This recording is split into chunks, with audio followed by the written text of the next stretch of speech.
The rain hammered against the restaurant window as Emily's hand trembled, gripping the receipt where she'd just written the words that would destroy everything. Your fiancé is planning to frame you. Trust no one.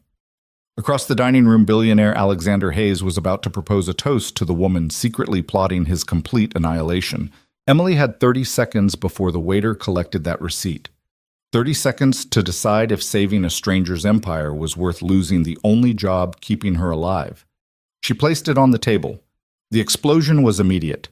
If you're ready to see how a shy waitress brought a billionaire to his knees, stay with me until the end, and drop a comment with your city so I can see how far this story travels. Now let's begin. The Metropolitan was the kind of restaurant where a single dinner cost more than Emily Carter's monthly rent. Crystal chandeliers worth 6 figures. Wine lists that read like investment portfolios. Clientele who treated $100 tips like loose change. Emily hated every polished inch of it. Not because she was ungrateful for the job, she desperately needed the money, but because places like this reminded her exactly how far she'd fallen and how impossible climbing back up had become. Table 7 needs water, Marco hissed as he swept past her, his arms loaded with plates that probably cost more than her entire wardrobe. And for the love of everything, smile. You look like you're attending a funeral. Emily forced her lips upward into something that might charitably be called a smile. 6 hours into her shift, her feet screamed inside the cheap heels she'd bought at a discount store in Queens. The uniform they'd given her was too tight across the shoulders, too loose at the waist, altered by someone who clearly didn't care about fit so much as making sure the staff looked interchangeable. She grabbed the water pitcher and headed toward table 7. The rain outside had intensified, turning Manhattan streets into rivers of brake lights and honking frustration. Through the floor-to-ceiling windows, Emily could see people huddled under inadequate umbrellas, scrambling for cabs that wouldn't stop. She'd be one of them soon enough, soaked to the bone on her way to the subway. If she was lucky, she'd get home before midnight. If she was really lucky, Mrs. Chen wouldn't be waiting in the hallway to discuss the rent Emily was already 3 days late paying. Table 7 was occupied by a couple that didn't match. The woman was stunning in that effortless way that only money could buy. Mid-30s, blonde hair that caught the light like spun gold, a dress that probably cost more than Emily's security deposit. She laughed at something on her phone, the sound carrying across the dining room like wind chimes. The man was different, younger than Emily expected, maybe early 30s, with dark hair that needed cutting and eyes that seemed to be looking at everything and nothing simultaneously. His suit was perfectly tailored, but he wore it like armor rather than decoration. There was something wounded about him, something that made Emily think of soldiers she'd seen in documentaries, people who'd survived things they couldn't talk about. Water? Emily asked quietly, already pouring before either of them acknowledged her existence. The woman, Vanessa, according to the reservation, didn't look up from her phone. The man nodded once, his attention fixed on something outside the window. Alexander Hayes. She'd recognized him the moment he walked in, though not because she followed Billionaires or tech news. His face had been on the cover of Manhattan Business Weekly in the waiting room of her father's oncologist, back when her father was still alive, back when Emily still believed doctors could fix anything. CEO revolutionizes clean energy, the headline had screamed. Single father builds empire while raising daughter alone. The story had made him sound like a superhero. Widowed young, raised a little girl by himself, built a multi-billion-dollar company from nothing, all while maintaining some kind of moral center that other billionaires seemed to lack. In person, he just looked tired. The lobster here is acceptable, Vanessa said, finally glancing up from her phone. She wasn't talking to Alexander, she was talking at him, the way people spoke to furniture. Though I told Daddy the Wellington room would have been more appropriate for an engagement celebration. Engagement, right. Emily had heard the hostess gossiping about it in the break room. Alexander Hayes was finally remarrying after 7 years alone. The wedding was supposed to be the social event of the season. Emily finished pouring and retreated before either of them could make additional requests. Invisible. That's what good service meant at places like the Metropolitan. Be there when needed, vanish when not. She was halfway back to the kitchen when she heard Vanessa's voice again, sharper this time. No, Mother, I'm handling it. Everything's on schedule. Emily shouldn't have looked back, but something in Vanessa's tone, the edge that didn't match the wind chime laugh, made her pause. Vanessa was standing now, phone pressed to her ear, heading toward the restrooms with quick, angry steps. Alexander remained at the table, staring at his water glass like it contained answers to questions he hadn't asked yet. The kitchen was chaos. Friday nights always were. Chef Guillaume was screaming in French about something involving scallops and incompetence. The dishwasher had backed up again, flooding the floor near the loading dock. Two servers were arguing about whose section included the party of 8 that had just walked in. Emily grabbed a tray of appetizers for table 12 and tried to ignore the growing pressure behind her eyes that signaled a headache coming. "Carter!" She turned. Marco was standing by the expo station, looking annoyed.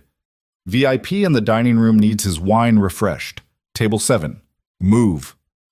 Emily wanted to point out that table 7 was technically Marco's section, that she was already carrying appetizers for another table, that her feet hurt and her head was pounding, and she was 3 days late on rent because this job barely paid enough to survive. Instead, she said, "Got it." She delivered the appetizers first, some kind of tartare arrangement that cost $48 and would take an average person 3 bites to finish. Then she grabbed the wine bottle Marco indicated and headed back toward table 7. Alexander Hayes was alone now. He sat very still, hands folded on the table, staring at nothing.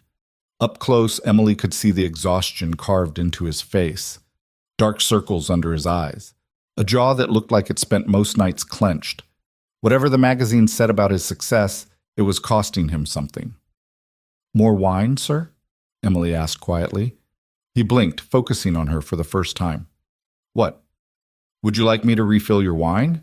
For a moment, he just looked at her. Really looked, not through her the way most wealthy people did. His eyes were gray, she realized, storm cloud gray. "Sure," he said finally. "Why not?" Emily poured carefully, making sure not to drip on the pristine white tablecloth. This wine cost $300 a bottle. She knew because she'd accidentally knocked one over during training and spent the next month working extra shifts to pay for it. "You look terrified," Alexander said suddenly.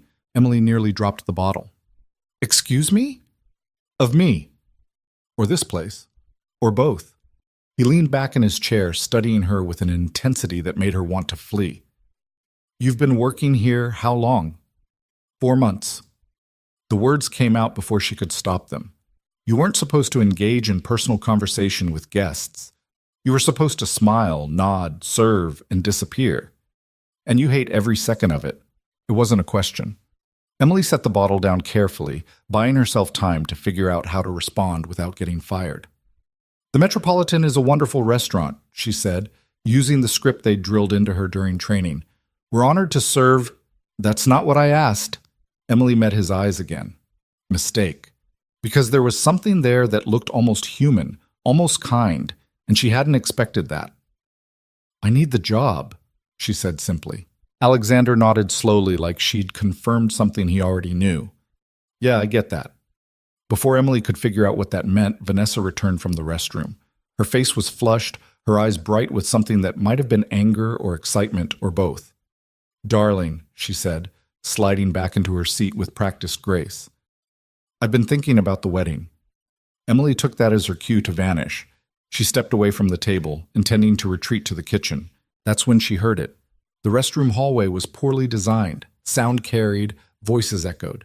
Usually it was just drunk women laughing about their dates or complaining about their shoes. But this was different. "Signed the prenup already, you idiot?" A woman's voice. Not Vanessa. Older, sharper. "After the wedding, we move forward with phase 2. And Hayes won't suspect anything?" A man this time. Deep voice, expensive sounding, the kind of voice that belonged to lawyers or politicians. "Alexander suspects everyone, but he won't suspect me. I've spent 2 years building his trust." That was definitely Vanessa, but her voice had changed completely. The wind chime laugh was gone, replaced by something cold and calculating. Emily froze. She was standing in the middle of the hallway now, tray still in her hands, invisible to the 3 people having this conversation around the corner. She should walk away. Should pretend she hadn't heard anything. Should mind her own business and protect her job and her rent and her survival. "The fraud charges will destroy him," the older woman said. "Public scandal, federal investigation, everything. Hayes Technologies will collapse within a week." And we'll be positioned to acquire it for nothing, the man added. Your lawyer already has the paperwork ready? David's been preparing for months, Vanessa said. The offshore accounts, the falsified records, the insider trading evidence, it's all ready to deploy. Alexander will be facing 20 years in federal prison before he even understands what happened. Emily's hands started shaking. The tray rattled. What about the daughter? The older woman asked. What about her? Vanessa's voice was ice. She's 7. She'll go to whatever relatives Alexander has. Not my problem. Vanessa, darling, you're certain he won't? Mother, I've been planning this since the day I met him. Alexander Hayes is brilliant, powerful, and completely broken. He's been alone so long he doesn't remember what genuine affection looks like. I played the perfect widow, the understanding partner, the woman who could heal his wounded heart. He never suspected a thing. The tray was definitely shaking now. Emily pressed it against her stomach, trying to steady herself. After the wedding, the man, David, the lawyer, prompted. 1 month, Vanessa confirmed. Long enough to make it look legitimate. Then we leak the evidence to the SEC, the press, everyone. Alexander goes down for financial crimes he didn't commit. I file for divorce as the betrayed wife, and we walk away with everything. His company, his assets, his reputation, all of it. Emily couldn't breathe, couldn't move, couldn't process what she was hearing. This was insane. This was criminal. This was footsteps. They were coming back. Emily spun around and practically ran back into the dining room, her heart slamming against her ribs. She made it to the kitchen entrance before her brain started working again. Alexander Hayes was being set up, framed, destroyed, and his fiancée, the woman he was planning to marry, the woman he'd trusted enough to let into his life and his daughter's life, was orchestrating the whole thing. Emily stood in the kitchen doorway, tray clutched to her chest, trying to figure out what to do. Tell someone?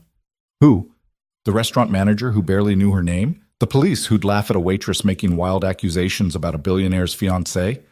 Alexander himself, who'd probably think she was crazy or angling for some kind of reward? She had no proof. No evidence.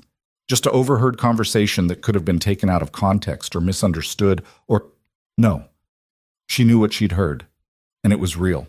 Vanessa was going to destroy Alexander Hayes, was going to send him to prison, steal his company, and abandon his 7-year-old daughter without a second thought. And Emily was the only person who knew. Carter, order up for table 9, Chef Guillaume's voice cut through her paralysis. Emily grabbed the plates mechanically, her mind still racing.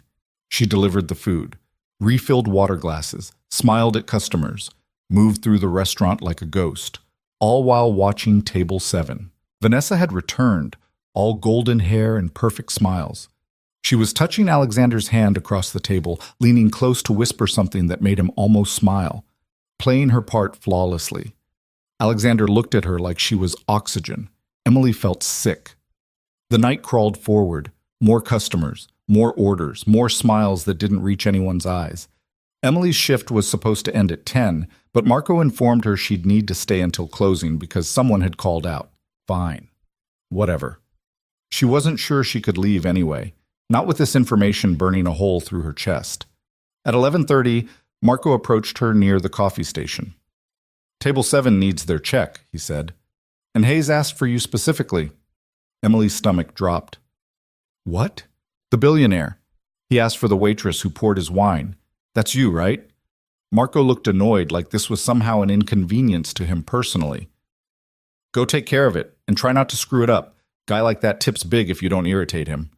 Emily took the check, $3,400 for a meal that had lasted 3 hours, and approached table 7 on legs that felt like water. Alexander and Vanessa were standing now, preparing to leave. Vanessa was on her phone again, turned slightly away. Your check, sir, Emily said quietly, setting the leather folder on the table. Alexander opened it, glanced at the total without reaction, and pulled out a black credit card that probably had no limit. Then he looked at Emily again. Thank you, he said, and there was something in his voice that sounded almost genuine. For the wine and the honesty. Emily had no idea what to say to that. She nodded mutely. Vanessa turned back, flashing a brilliant smile. Ready, darling? I told the driver to meet us at the front. Yeah. Alexander handed the check folder back to Emily. Just need to sign. This was it. Her last chance. In 60 seconds, they'd be gone. Alexander would go home with his fiancée, plan his wedding, walk directly into the trap that would destroy his entire life. And Emily would go back to her apartment in Queens 3 days late on rent, wondering if she could have done something. Her hand moved before her brain caught up. She grabbed a pen from her apron, flipped the receipt over, and in small, quick handwriting, she wrote, "Your fiancée is planning to frame you for fraud after the wedding. She's working with someone named David. They're going to steal your company and send you to prison. I heard them talking. I'm not lying. Please be careful." E. She placed the receipt back in the folder, handed it to Alexander with trembling fingers. He opened it, signed the credit card slip without looking. Then he saw the message. Emily watched his face change, watched the color drain from his expression, watched his jaw clench as his eyes scanned the words once, twice, 3 times. He looked up at her. "What is this?" "Your receipt, sir." Her voice was barely a whisper. "This? What you wrote?" "I heard them," Emily said, the words tumbling out now that she'd started. "In the hallway by the restrooms, her and 2 other people. They were talking about framing you for financial crimes, about destroying you after the wedding, about taking your company. I know it sounds crazy, but I swear I'm telling the truth. I don't want anything from you. Someone needed to know." Alexander stared at her like she'd grown a second head. "You're serious?" "Yes." "You're accusing my fiancé of, planning to destroy your entire life?" "Yes." Across the table, Vanessa had turned back around. She was watching them now, her perfect smile faltering slightly. "Darling, is everything all right?" Alexander didn't answer her. He was still looking at Emily, holding the receipt like it might explode. "Who are you?" he asked. "Nobody," Emily said honestly. "Just someone who overheard something terrible and couldn't stay quiet about it." "Alexander?" Vanessa's voice had an edge now. "What's going on?"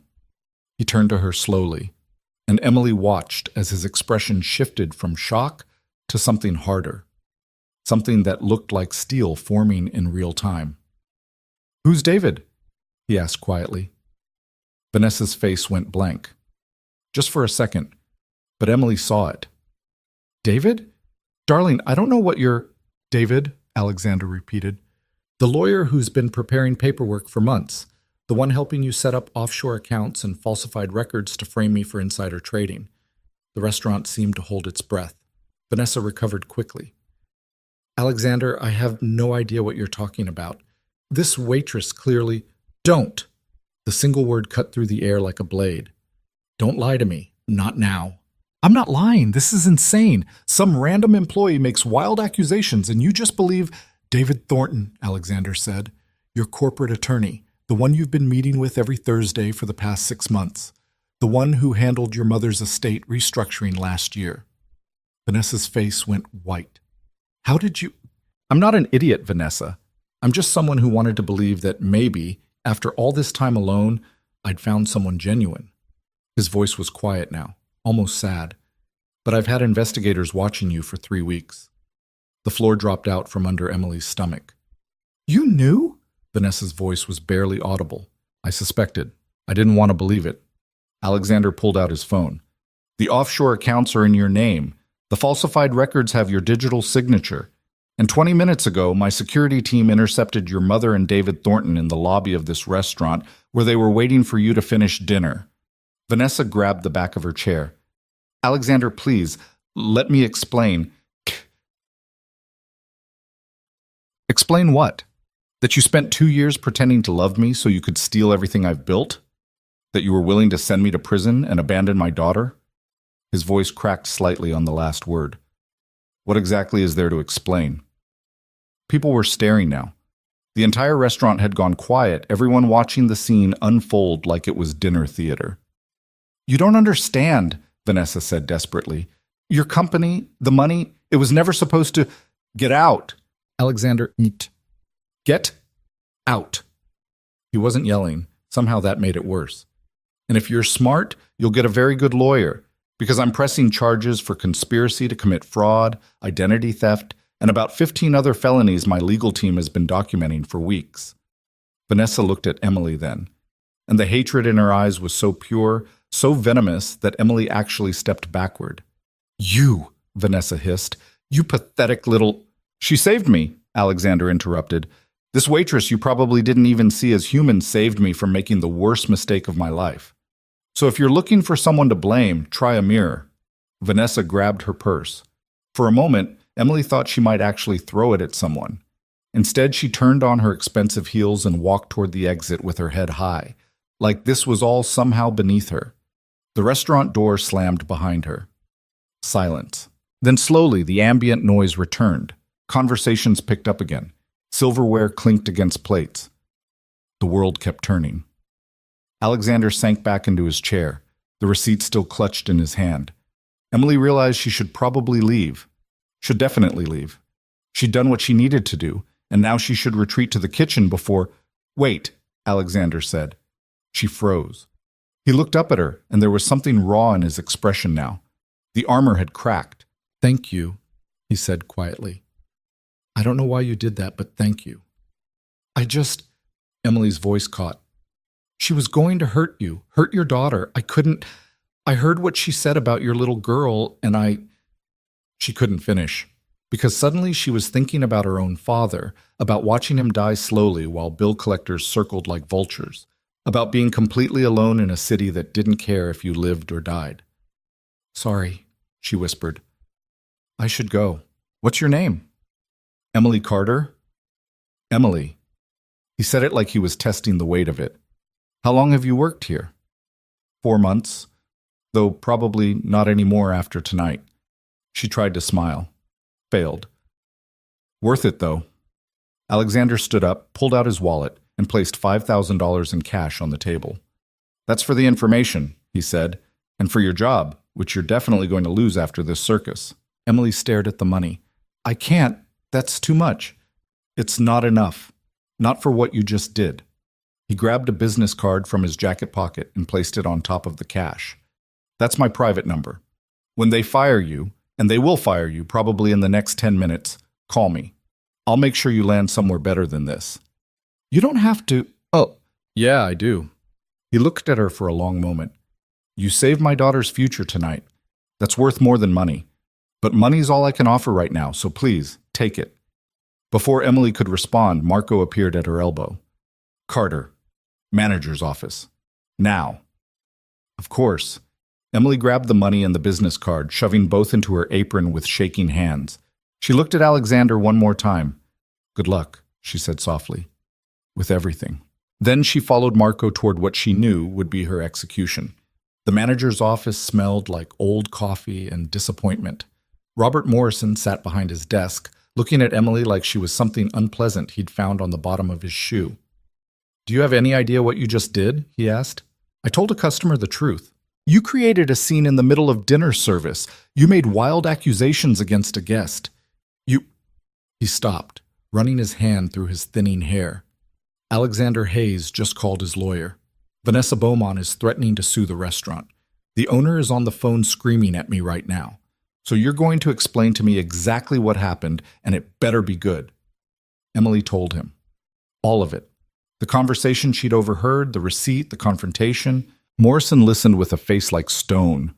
When she finished, he was quiet for a long moment. "You're fired," he said finally. "I know. Effective immediately. Security will escort you out. You'll receive your final paycheck in the mail." "Okay. And Emily?" He looked almost sad. "For what it's worth, I believe you probably heard what you say you heard. But that doesn't matter. Not in a place like this. We can't have staff getting involved in customers' personal lives. You understand that, right?" She understood. She'd always understood. The world protected people like Vanessa Beaumont, and it discarded people like Emily Carter. 20 minutes later, she was standing on the street in the pouring rain, still wearing her uniform because security hadn't given her time to change. Her apron was soaked. The money was still inside it, thank God, but the business card Alexander had given her was disintegrating in the rain. Emily stood there, watching the ink run, watching his private number become illegible. Of course, that's how this would end. She'd saved a billionaire from destruction, and all she had to show for it was $5,000 and no job. The rain intensified. Emily started walking toward the subway, her heels splashing through puddles that would probably ruin them. She made it half a block before she heard the car. A Ferrari. Midnight blue. Pulling up to the curb beside her, the window rolled down. Alexander Hayes looked at her through the rain. "Get in," he said. Emily stood there, water streaming down her face. "What?" "Get in the car, Emily. We need to talk." "About what?" "About a job offer." He opened the passenger door from the inside. "A real one, not waiting tables. Something that might actually matter." "I don't understand it." "I know, but you trusted me enough to warn me about Vanessa. So trust me now, please. Get in the car." Emily looked at the subway entrance, then back at the Ferrari. Every instinct she had screamed that this was a bad idea, that getting into a billionaire's car in the middle of the night was how people ended up on true crime podcasts. But she was soaked, exhausted, unemployed, and late on rent. And something in Alexander Hayes' eyes looked almost human. So Emily Carter, the shy waitress from Queens who'd just saved a billionaire's empire, got into the car. The door closed behind her with a sound like a bank vault ceiling. And somewhere in Manhattan, the rain kept falling. The Ferrari's interior smelled like leather and money. Emily sat rigid in the passenger seat, acutely aware that her soaked uniform was probably leaving water stains on upholstery that cost more than her entire year's salary. Alexander drove in silence, his jaw tight, hands gripping the wheel like it was the only thing keeping him anchored. The rain hammered against the windshield, turning Manhattan into a blur of lights and motion. "Where are we going?" Emily finally asked. "My place. We'll talk there." Every survival instinct Emily possessed started screaming. "I don't think that's—" "You'll be safe." He glanced at her briefly. "I have a 7-year-old daughter and a housekeeper who's been with me for 5 years. You're not walking into some kind of trap." "I didn't say a day." "You were thinking it. And you should be thinking it. You don't know me." He turned onto Park Avenue, the Ferrari handling the wet streets like they were made of glass. "But right now, you're unemployed, soaking wet, and I'm guessing about 3 days late on rent based on how terrified you looked when you poured my wine." Emily's face flushed. "You noticed that?" "I notice everything. It's kept me alive in business." He pulled into an underground garage beneath one of those buildings Emily had only seen in magazines. The kind with doormen and marble lobbies and apartments that cost more per month than most people made in a year. "Come on." The elevator ride to the penthouse took 45 seconds. Emily counted each one, trying not to think about how badly this could go wrong. Alexander stood beside her, staring at his phone, scrolling through what looked like legal documents.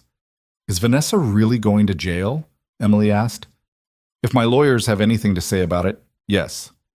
His voice was flat, emotionless. "Conspiracy to commit fraud, identity theft, corporate espionage. She'll be lucky if she gets less than 10 years. And the other two?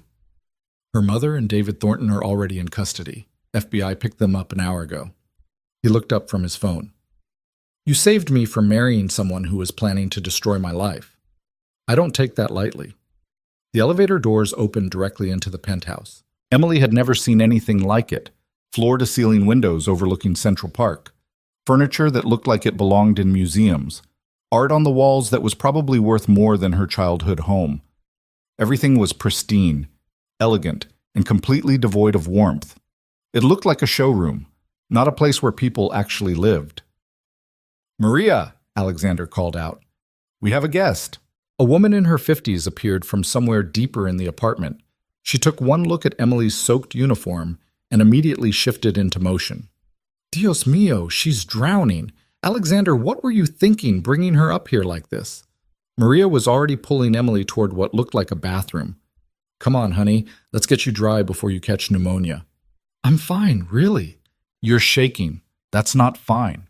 Maria had the kind of voice that didn't accept arguments. "Alexander, get her some dry clothes and make tea. Not coffee, tea. Something warm." 20 minutes later, Emily was sitting on a couch that probably cost more than a car, wearing sweatpants and a Columbia University hoodie that were both 3 sizes too big, holding a cup of tea that actually did make her feel slightly more human. Alexander sat across from her, still in his wetsuit, looking like he'd forgotten to change, or didn't care. "So," he said, "the job offer." Emily wrapped her hands around the teacup. "You don't owe me anything." "I disagree. But that's not why I'm offering. He leaned forward, elbows on his knees. I need someone I can trust. And right now, you're the only person in New York who's proven they're not trying to destroy me. You barely know me. I know you risked your job to warn a stranger about a conspiracy. I know you didn't ask for money or favors. You just did the right thing because it was the right thing. He ran his hand through his wet hair. That's more than I can say for most people in my life. What kind of job are we talking about? Alexander was quiet for a moment. When he spoke again, his voice was different, vulnerable. I need a wife. Emily choked on her tea. What? Not a real one. A temporary one. For appearances. He stood up, started pacing. The media storm from this Vanessa situation is going to be catastrophic. My company's stock is going to tank. Investors are going to panic, and my daughter... His voice cracked slightly. Sophie's already been through so much. Her mother died when she was 6 months old. I've tried to give her stability, but now there's going to be reporters and photographers and everyone asking why Daddy's fiancée tried to send him to prison. Gisam. So you want me to pretend to be your wife to... what? Make it look like you've moved on? To make it look like I have someone genuine in my life. Someone who isn't interested in my money or my company. He stopped pacing, looked at her directly. I'll pay you. A lot. Enough to never worry about rent again. Enough to start over completely. 1 year. You play the role of my wife in public, help provide stability for Sophie, and when it's over, you walk away with enough money to do whatever you want with your life. This was insane. This was absolutely insane. You want to pay me to fake marry you? Emily said slowly, making sure she understood correctly. Yes. Because your actual fiancé turned out to be a criminal. Correct? And you think the solution is to hire a waitress you met 3 hours ago to pretend to be your wife. When you say it like that, it sounds ridiculous. It is ridiculous. Alexander sat back down, and for the first time since she'd met him, he looked almost human. Exhausted, broken, desperate. I know, he said quietly. I know it's crazy. But Emily, I have spent 7 years building walls to protect myself and my daughter, and tonight I found out that someone I trusted, someone I was planning to marry, spent 2 years planning my complete destruction. I don't know who to trust anymore, except apparently you. Emily set down her teacup. Why me? Really? Because you had nothing to gain and everything to lose, and you still told me the truth. He met her eyes. And because when Vanessa talked about abandoning Sophie, you looked like someone had punched you. You cared about a kid you've never met. That tells me something about who you are. I lost my father 2 years ago, Emily heard herself say. Cancer. I watched bill collectors circle while he was dying. Watched people who claimed to care about him disappear the second things got hard. So yeah, when I heard Vanessa talk about throwing away your daughter like she was nothing, She stopped, surprised by the emotion in her own voice. I couldn't let that happen. The silence that followed wasn't uncomfortable. It was the kind of quiet that happens when two broken people recognize something in each other. 1 year, Alexander said finally. You live here, appear in public as my wife, help me protect Sophie from this media nightmare. In return, I'll pay you $5 million. Emily's brain short-circuited. $5 million? Half up front, half when the year ends, plus living expenses, wardrobe, anything you need. He pulled out his phone, started typing. I'll have my lawyers draw up a contract. Everything will be official and legal. No tricks, no hidden clauses. This is insane. I know. I don't know anything about being a billionaire's wife. Neither did Vanessa, apparently. She was just better at faking it. He looked at her. Emily, I'm not asking you to love me or even like me. I'm asking you to help me protect my daughter and my company for 1 year. That's all. Emily thought about her apartment in Queens, about Mrs. Chen waiting for late rent, about job applications that never got responses, about eating ramen for dinner 4 nights a week and wondering if life would ever get better. $5 million would change everything. But this wasn't about money. Not really. This was about a 7-year-old girl who was about to have her world destroyed by media coverage of her father's failed engagement. This was about a man who'd been betrayed by someone he trusted and was desperately trying to hold his life together. This was about Emily finally having the power to help someone instead of being the person who always needed help. I want to meet Sophie first, she said. Alexander blinked. What? Your daughter. Before I agree to anything, I want to meet her. Because if I'm going to be part of her life for a year, she should have some say in whether she wants me there. For the first time that night, Alexander almost smiled. She's asleep. Then I'll meet her tomorrow. And if she doesn't like you, then we figure something else out. Emily stood up, the oversized sweatpants threatening to fall down. But I'm not making this decision without considering her. She's the one who matters most in all of this. Alexander studied her for a long moment. Then he nodded slowly. Okay.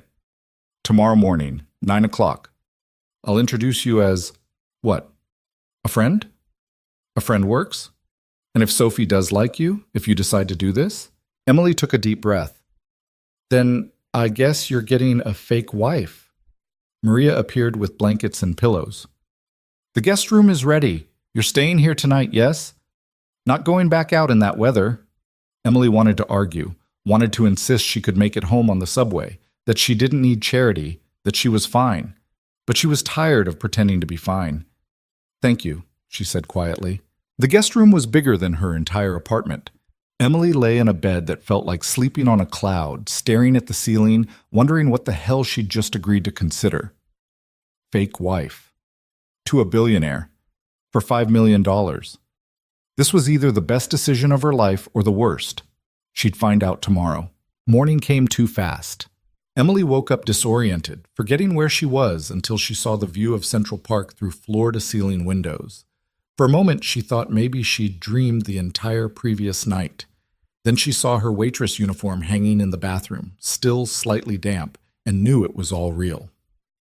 Maria knocked on the door at 8:30 with coffee and what looked like a complete breakfast spread. Alexander says to take your time. Sophie's having her breakfast. She's a good kid, but she's shy around new people. Don't take it personally if she doesn't warm up right away. Does she know about Vanessa? Maria's face darkened. She knows the wedding is canceled. Alexander told her last night that Vanessa wasn't going to be part of their lives anymore. Sophie seemed more relieved than upset, if I'm being honest. She didn't like her? Sophie's a smart kid. She knew something was wrong, even if she couldn't name it. Maria set down the coffee tray. Kids always know. Emily showered and put on the clothes Maria had left out, jeans and a simple sweater that somehow fit perfectly despite being borrowed. When she emerged from the guest room, she could hear voices from somewhere deeper in the apartment. A child's voice, high and clear. But why can't I wear the purple dress to school? It's my favorite. Because it's February and 35 degrees outside. You'll freeze. Alexander's voice, patient but firm. I'll wear a coat. A coat won't help when your legs turn into icicles. My legs are very warm legs. They don't turn into icicles. Emily found herself smiling as she followed the voices to the kitchen. The room was enormous, all white marble and stainless steel, with windows overlooking the city. At the breakfast bar sat a little girl with dark hair pulled into a slightly crooked ponytail, wearing pajamas covered in stars. Sophie Hayes looked up when Emily entered, her gray eyes, her father's eyes, going wide. "Who are you?" she asked. Not rude, just curious. "This is Emily," Alexander said, glancing up from where he was attempting to convince his daughter to eat something other than chocolate cereal. "She's a friend of mine. Emily, this is Sophie." "Hi," Emily said, suddenly nervous. She'd thought saving Alexander from fraud was intimidating. Somehow this was worse. Sophie studied her with an intensity that was unsettling in a 7-year-old. "Are you Daddy's new girlfriend?" "Sophie," Alexander started. "It's okay," Emily interrupted. She walked over and sat down at the breakfast bar, meeting Sophie's eyes. "No, I'm not his girlfriend. I'm just someone who helped your dad with something last night." "Helped how?" "I told him something important that he needed to know." Sophie considered this. "Was it about Vanessa?" The kitchen went quiet. Alexander set down the cereal box. "Sophie, we talked about this. I didn't like her," Sophie announced, looking at Emily rather than her father. She smiled too much and her hugs felt like she was hugging a coat rack instead of a person. Also, she told me that horses were dirty and I shouldn't want to ride them because it wasn't ladylike. That's a dumb thing to say. Despite everything, Emily laughed. "That is a pretty dumb thing to say. Right?" Sophie grabbed a piece of toast. "So if you help Daddy get rid of Vanessa, You must be nice. I'm not sure it works that way. It does in my head. Sophie tilted her head, still studying Emily. You look sad. The observation hit Emily harder than expected. I do? Yeah, around the eyes, like when Daddy thinks I'm not looking and he gets all quiet. Sophie took a bite of toast. Are you sad? Emily glanced at Alexander, who looked like he wanted to intervene but wasn't sure how. Sometimes, Emily admitted. But that's okay. Everybody feels sad sometimes. Daddy says Mom was sad before she died. He says it wasn't her fault, and it wasn't my fault. And sometimes people get sick in ways we can't see. The temperature in the room dropped about 20 degrees. Alexander's face had gone completely blank. Sophie, we don't need to. It's true though, right? Sophie looked at her father. You said I could always talk about Mom, that it was healthy to remember her. I did. I do. It is. Alexander looked lost. I just don't want to upset Emily.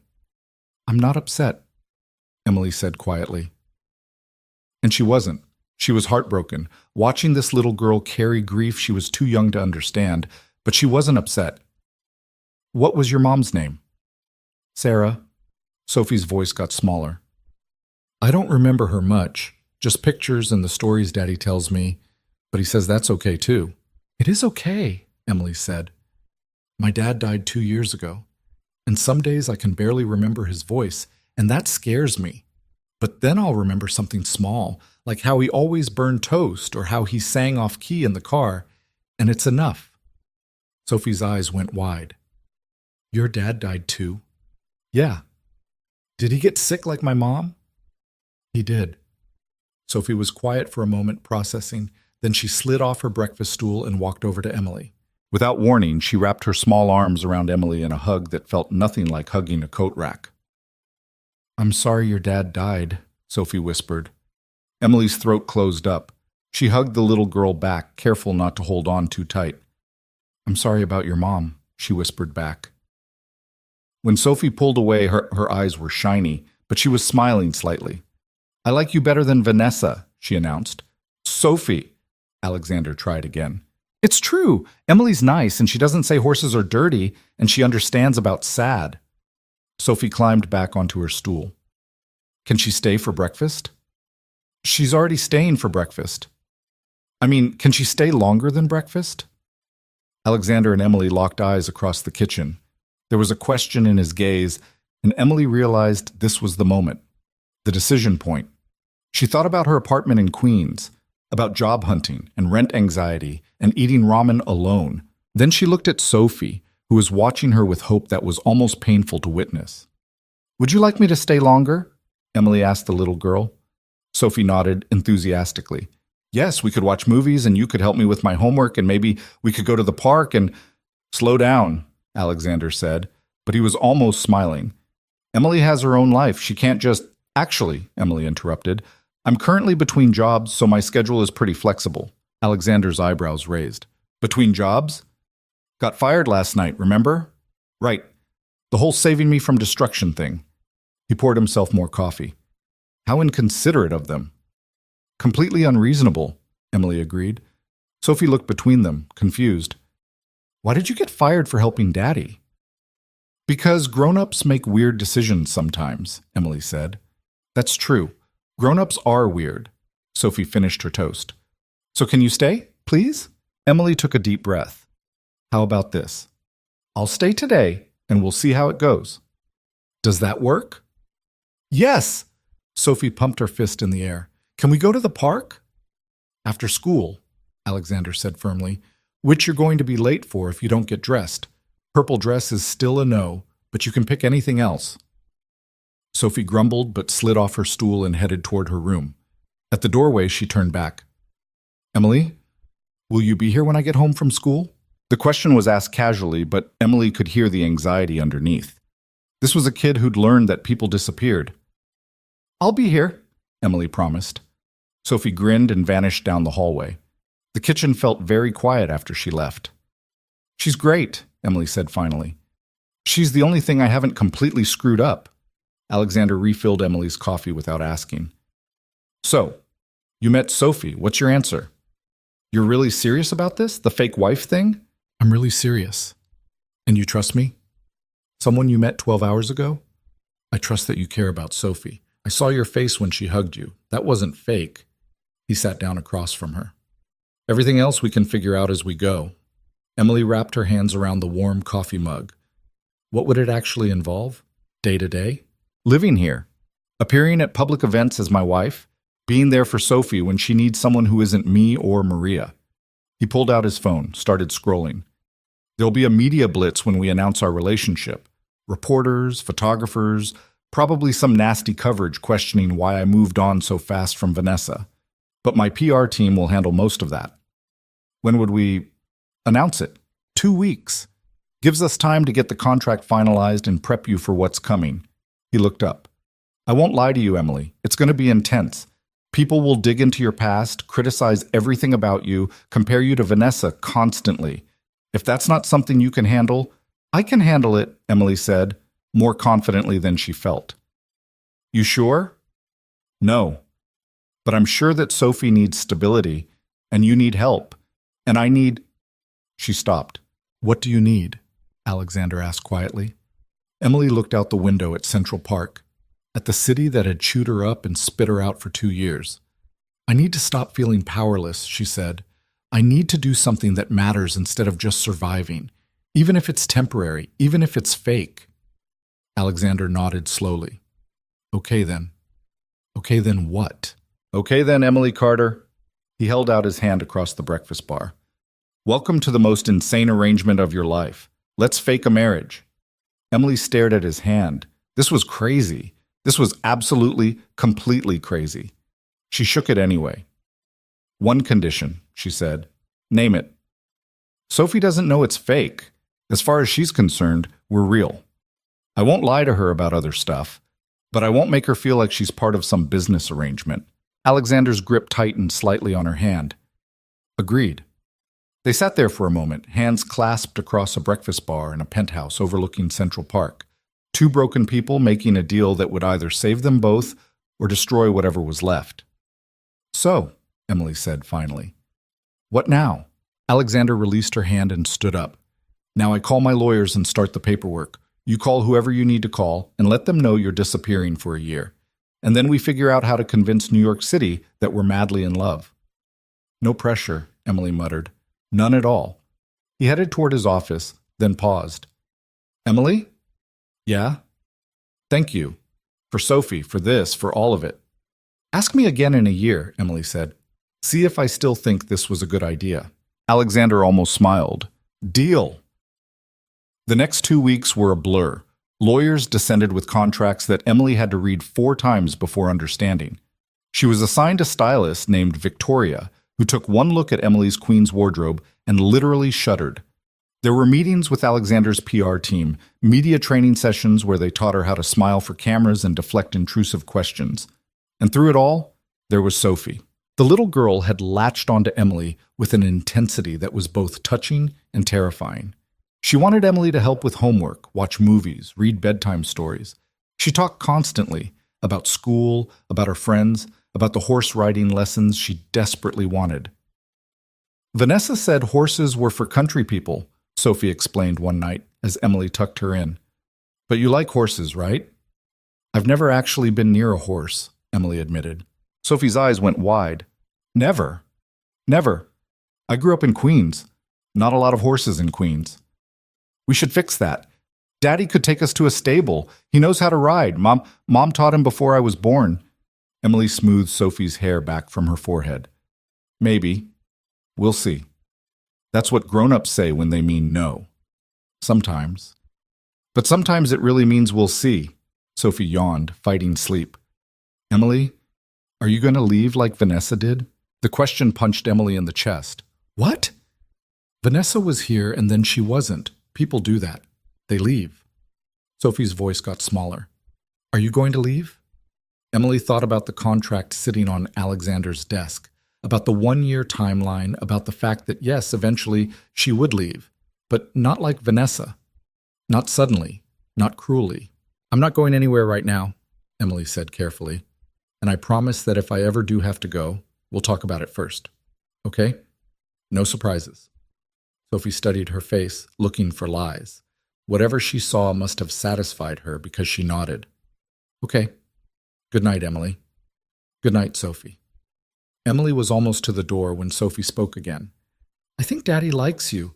He smiles more when you're here. Emily's hand froze on the doorknob. He does? Yeah, small smiles, but smiles. He hasn't done that in a long time. Emily didn't know what to say to that, so she just turned off the light and closed the door quietly.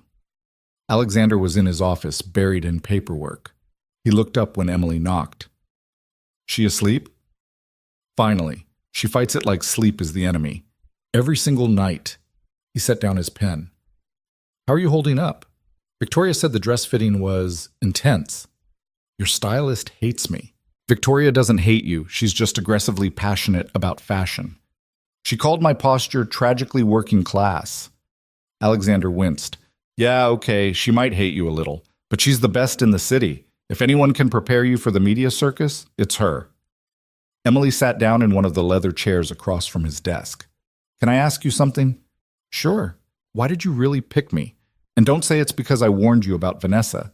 You could have hired an actress, a model, someone who actually knows how to be in the spotlight. Instead, you picked a waitress who can barely walk in heels. Alexander was quiet for a long moment. Then he closed the folder he'd been working on and met her eyes. You want the truth? Yes. Because you're the first person in 7 years who looked at Sophie like she mattered more than my bank account. His voice was steady, but there was emotion underneath. Every woman I've dated since Sarah died, every potential partner, they all said the right things about Sophie. But you could see it in their eyes. She was an obstacle. Something to tolerate to get to me. That's horrible. That's reality when you're a single dad with money. He leaned back in his chair. But you? You met her for 5 minutes, and the first thing you did was promise you'd be there when she got home from school.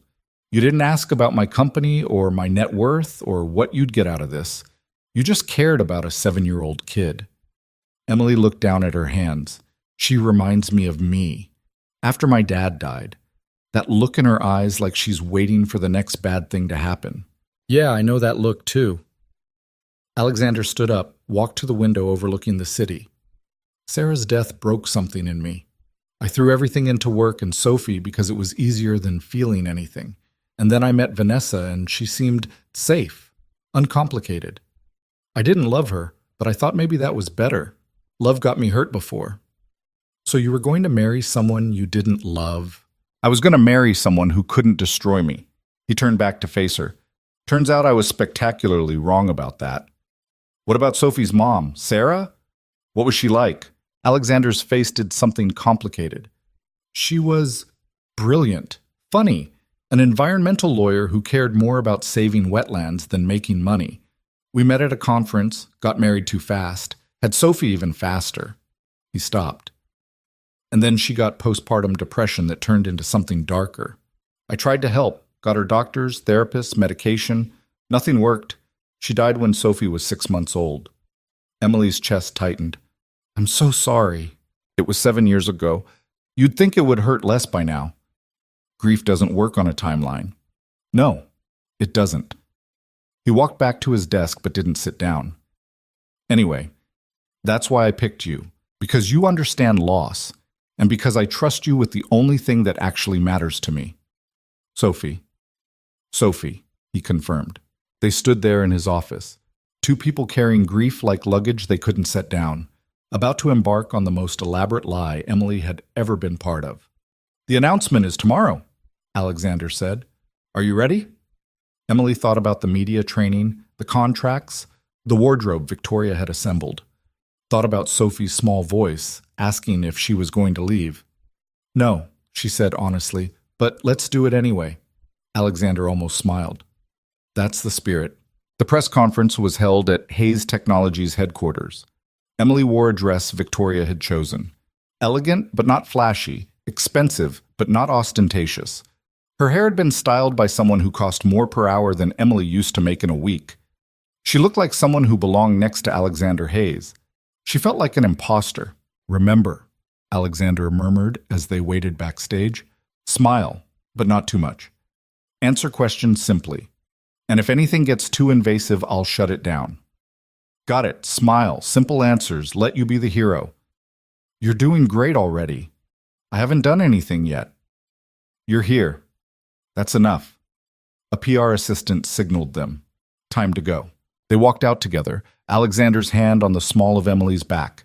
Cameras flashed like strobing lightning. Reporters shouted questions before they even reached the podium. Alexander held up a hand and the room quieted. Thank you all for coming. I'll keep this brief. As many of you know, my engagement to Vanessa Beaumont ended recently due to circumstances that are now part of an ongoing federal investigation. I won't be commenting on that situation out of respect for the legal process. More camera flashes. More shouted questions. However, Alexander continued, his hand still steady on Emily's back, I'm here today to introduce you to someone very important to me. Emily Carter and I have been seeing each other quietly for the past few weeks. In light of recent events, we've decided to stop hiding. The room erupted. Questions flew from every direction. Mr. Hayes, how did you meet? Emily, where are you from? Is this a rebound relationship? When did the relationship start? Alexander fielded the questions with practiced ease, revealing just enough to satisfy curiosity while maintaining privacy. Emily smiled when appropriate, nodded, played her part. She was doing okay until one reporter stood up in the back. Miss Carter, some sources say you were a waitress at the Metropolitan. Is it true you met Mr. Hayes while serving him dinner with his former fiancée? The room went completely silent. Emily's throat went dry. This was it. The moment where her working-class background became a scandal, where she became the gold digger, the opportunist, the waitress who seduced a billionaire. She felt Alexander tense beside her. Yes, Emily said, her voice clearer than she expected. I was a waitress at the Metropolitan. I worked there for 4 months to pay rent while trying to get back on my feet after my father died. I'm not ashamed of that work. And yes, that's where Alexander and I first met. The reporter smirked. Some might say the timing is suspicious, breaking up with one woman and immediately getting involved with a waitress who served you. Some people will say a lot of things, Emily replied. I can't control that. What I can tell you is that I'm not here for Alexander's money or his company. I'm here because I care about him and his daughter. If that makes me suspicious in your eyes, that's your problem, not mine. Alexander's hand tightened slightly on her back, not restraining, supporting. One more question, he announced. A woman in the front row stood. Mr. Hayes, given the traumatic end to your previous engagement, why go public with a new relationship so quickly? Alexander looked at Emily, and for just a moment something flickered in his eyes that looked almost real. Because Emily reminds me that not everyone has ulterior motives, he said quietly. Because she's shown me that it's possible to trust again, and because my daughter deserves to see what genuine kindness looks like. He wasn't reading from a script. This wasn't the smooth PR answer his team had prepared. This was just Alexander, broken and honest and trying. Emily's heart did something complicated in her chest. Thank you all, Alexander said. That's all for today. They walked off the stage together, cameras still flashing, reporters still shouting. Backstage, Alexander's PR team descended, analyzing every word, every expression, already spinning the narrative for maximum positive impact. Emily barely heard them. She was too busy trying to figure out why Alexander's words had sounded so real, and why she'd almost believed them herself. The headlines hit the next morning like bombs going off across every news platform in the city. Billionaire's Waitress. Alexander Hayes moves on with former restaurant employee from tables to towers. The Cinderella story. Nobody asked for a set of seats kishido it for gold digger or genuine. Hayes's new girlfriend raises eyebrows. Emily sat at the breakfast bar, staring at Alexander's tablet as he scrolled through the coverage. Each headline felt like a punch to the stomach. Don't read them, Alexander said, pouring coffee. My PR team predicted this. It'll die down. When? After they've completely destroyed my reputation? Emily pushed the tablet away. They're calling me a gold digger, a social climber. One article literally used the phrase opportunistic server who landed a billionaire. They called Vanessa a philanthropic socialite for 2 years. The media doesn't know anything. He set a mug in front of her. Drink.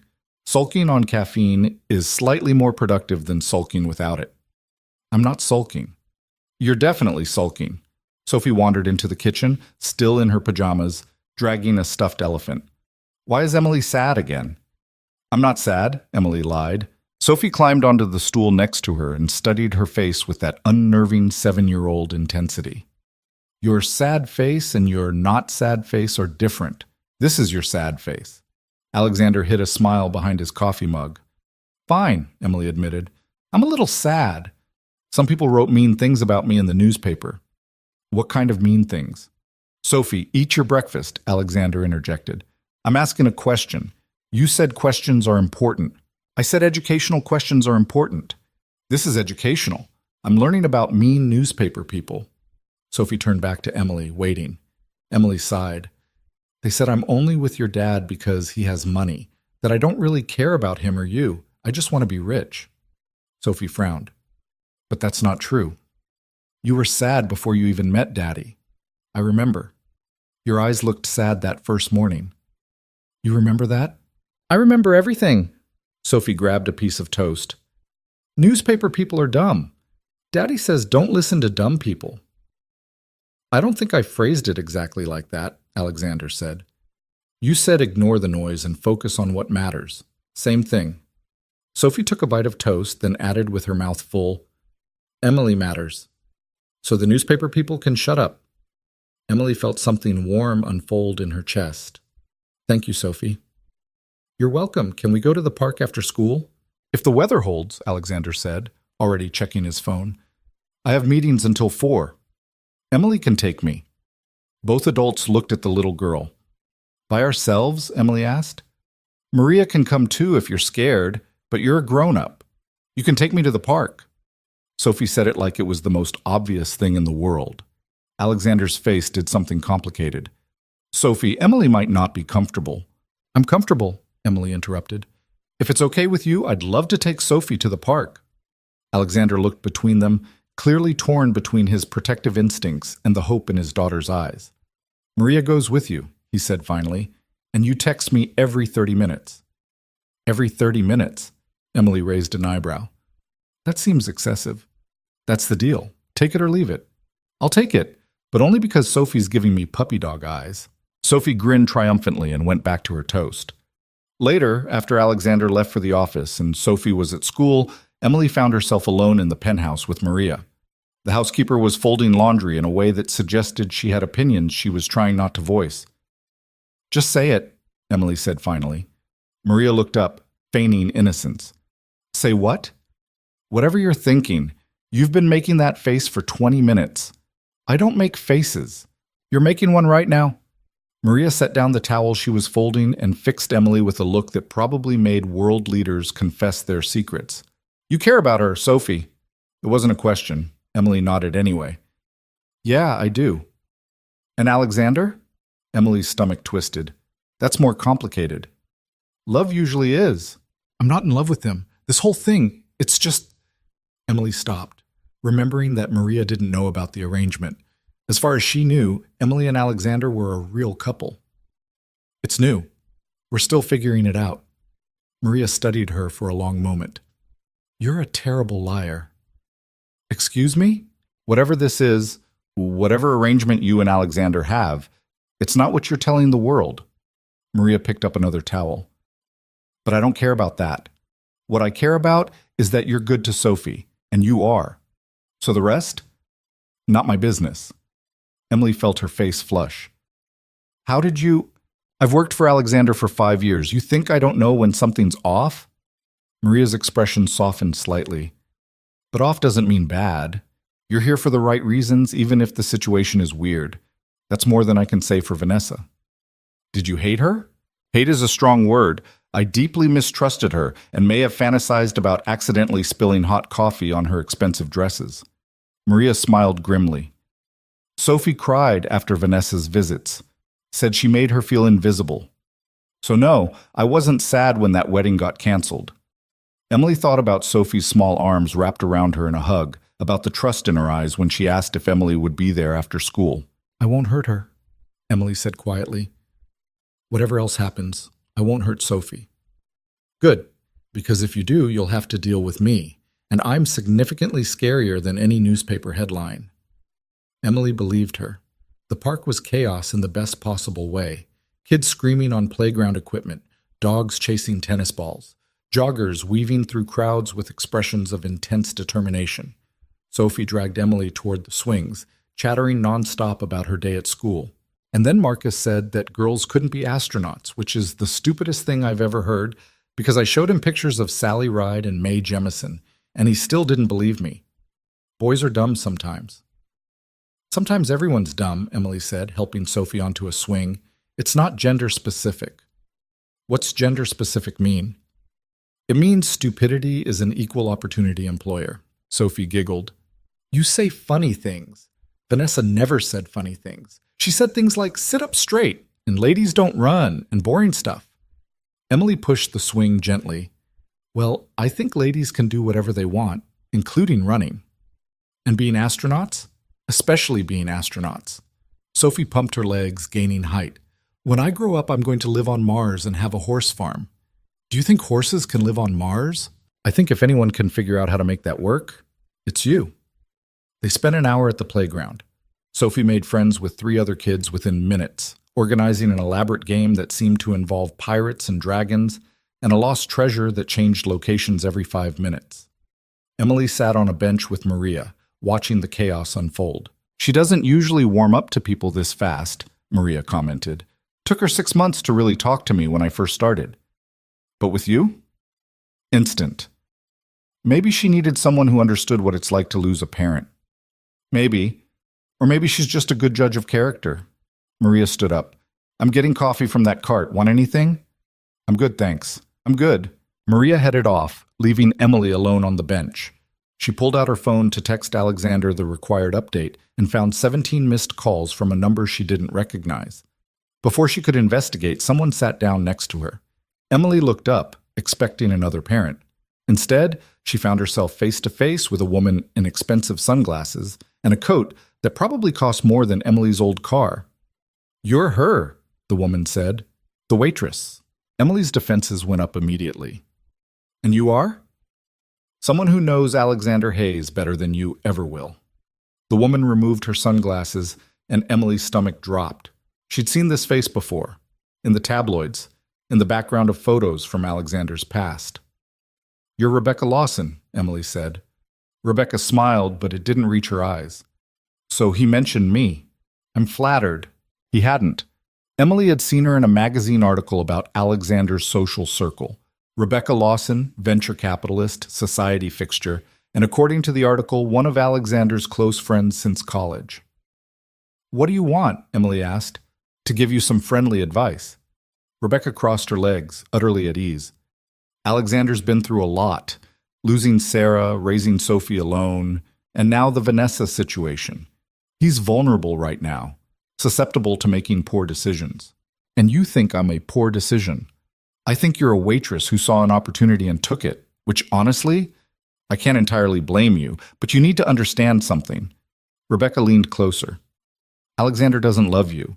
He's using you to rebuild his image after the Vanessa disaster, and when he doesn't need you anymore, you'll be discarded just as quickly as you were picked up." Emily forced herself to stay calm. "If you're such close friends, why are you telling me this instead of talking to him?" "Because Alexander won't listen. He's stubborn. But you? You strike me as someone practical, someone who understands that fairy tales don't happen to girls from Queens." Rebecca pulled out her phone, showed Emily a photo. "This is Alexander and me at a charity gala 3 months ago. Do you see how he's looking at me?" Emily looked. Alexander and Rebecca stood close together, him in a tux, her in a gown that probably cost 6 figures. They looked comfortable together, familiar. "We've known each other for 15 years, Rebecca continued, "been through everything together. And once this little charade with you runs its course, Alexander will remember where he actually belongs, with someone from his world, someone who understands him." Emily's hands clenched into fists. "Does he know you feel this way?" "Alexander knows exactly how I feel. We have an understanding." "Then why isn't he with you instead of me?" Something flickered across Rebecca's face. Anger, maybe, or hurt. "Timing," she said smoothly. "But timing changes. And when it does, you'll be the one standing in the rain wondering what happened. She stood up, put her sunglasses back on. Enjoy it while it lasts, Emily, but don't get too comfortable. You're temporary. You've always been temporary. She walked away before Emily could respond, disappearing into the crowd of park-goers. Emily sat there, trembling slightly, Rebecca's words echoing in her head. You're temporary. You've always been temporary. Which was true. She had a 1-year contract. This was fake. She knew that. So why did Rebecca's words feel like a knife? Emily, watch this.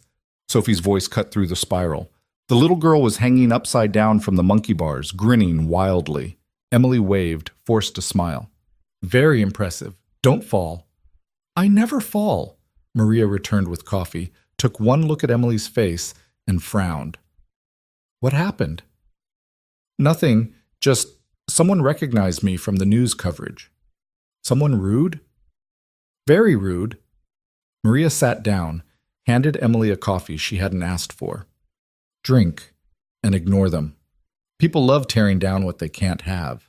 Emily wrapped her hands around the warm cup, watching Sophie play, trying not to think about Rebecca's perfectly manicured nails or the familiarity in that photo or the possibility that everything she'd started to feel might be completely one-sided. Because that was the problem.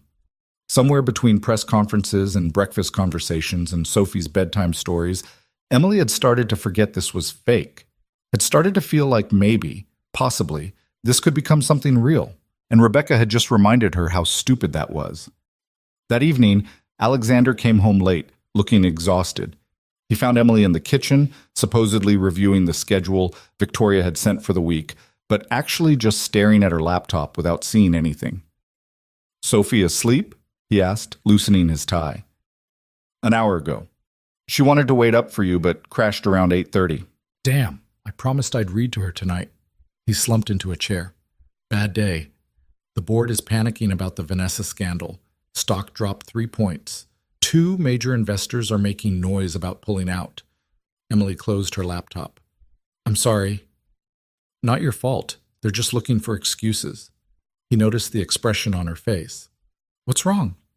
Nothing. Emily, what's wrong? She shouldn't ask. It was none of her business. This was a business arrangement, not a real relationship. But she asked anyway.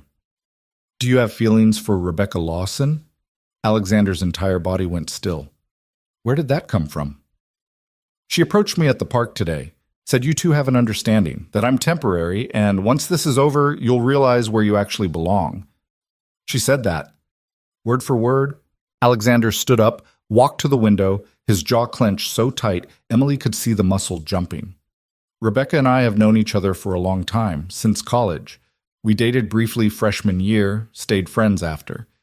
She's been a good friend, I thought. She showed me a photo from a gala. You looked... Emily stopped. I looked what? Comfortable with her. Close. Alexander turned around. We are close, or we were. But there's no understanding, no secret plan to get back together. Whatever Rebecca's selling, it's fiction. She seemed pretty convinced. Rebecca's wanted more than friendship for years. I've made it clear that's not going to happen. Apparently I wasn't clear enough. He walked back to where Emily sat. Is that what's been bothering you all evening? Thinking I'm with you as a placeholder until I can be with her? Emily looked down at her hands. It's stupid. This whole thing is fake anyway. Who you have feelings for shouldn't matter to me. But it does matter to you. It wasn't a question. Emily didn't answer. Alexander crouched down so he was eye level with her. Emily, look at me. She did. His gray eyes were intense, searching. I am not using you as a placeholder. I am not pining for Rebecca. And whatever understanding she thinks we have exists only in her imagination. His voice was quiet but firm. You're here because I trust you, because Sophie loves you, because you're the first person in years who's looked at my life and seen people instead of opportunities. We have a contract, Emily whispered. 1 year, then I leave. I know. So why does this feel... She stopped, unable to finish. Real? Alexander finished for her. Yeah, I've been wondering the same thing. They stared at each other in the kitchen of a penthouse apartment, 2 people who'd entered a business arrangement and somehow stumbled into something neither of them knew how to name. This is complicated, Emily said. Incredibly complicated. We should probably keep things professional. Absolutely. Neither of them moved. Alexander's phone buzzed, shattering the moment. He stood up, checked the screen, and his expression went dark. What is it? Emily asked. Message from my head of security. He showed her the screen. Potential leak in clean energy project. Investigating source. Recommend immediate lockdown of sensitive files. Emily's stomach dropped. A leak? What kind of leak? The kind that could destroy 6 months of work and cost the company millions. He was already dialing, pacing. David, I just saw your message. What's the situation? Emily couldn't hear the other end of the conversation, but she watched Alexander's face grow darker with each passing second. How much was leaked? Pause. Christ. Okay, start damage control. I'll be there in 20 minutes. He hung up, ran his hand through his hair. I have to go to the office. At 10 p.m., someone leaked proprietary information about our new solar panel design. If competitors get their hands on this before we file patents, we're finished. He grabbed his jacket. I don't know when I'll be back. Alexander? I'm sorry. I know this is... I'm sorry. He headed for the door, then stopped. Emily? What Rebecca said? Don't believe her, please. Then he was gone, and Emily was alone in the too quiet penthouse, wondering how everything had gotten so messy so fast. The next 48 hours were a nightmare. The leak made headlines. Hayes Technologies suffers major security breach. Competitors circled like sharks, stock prices plummeted, and Alexander barely came home, spending endless hours at the office trying to contain the damage. Emily tried to maintain normalcy for Sophie's sake. School pickups, homework help, bedtime stories. But the little girl was smart enough to know something was wrong. Is Daddy okay? Sophie asked on the third night, after Alexander had called to cancel dinner for the second time. He's just busy with work stuff, Emily said, tucking her in. Is it bad work stuff? It's complicated work stuff. Sophie was quiet for a moment. Is it my fault? Emily's heart broke. What? No, Sophie, why would you think that? Because things were good when you came, and now they're bad again. Maybe I jinxed it. You didn't jinx anything. Sometimes bad things just happen, and they have nothing to do with you. Emily smoothed Sophie's hair back. Your dad loves you more than anything in the world. You know that, right? I guess. Not, I guess. Know it. Absolutely know it. Sophie nodded, but she didn't look convinced.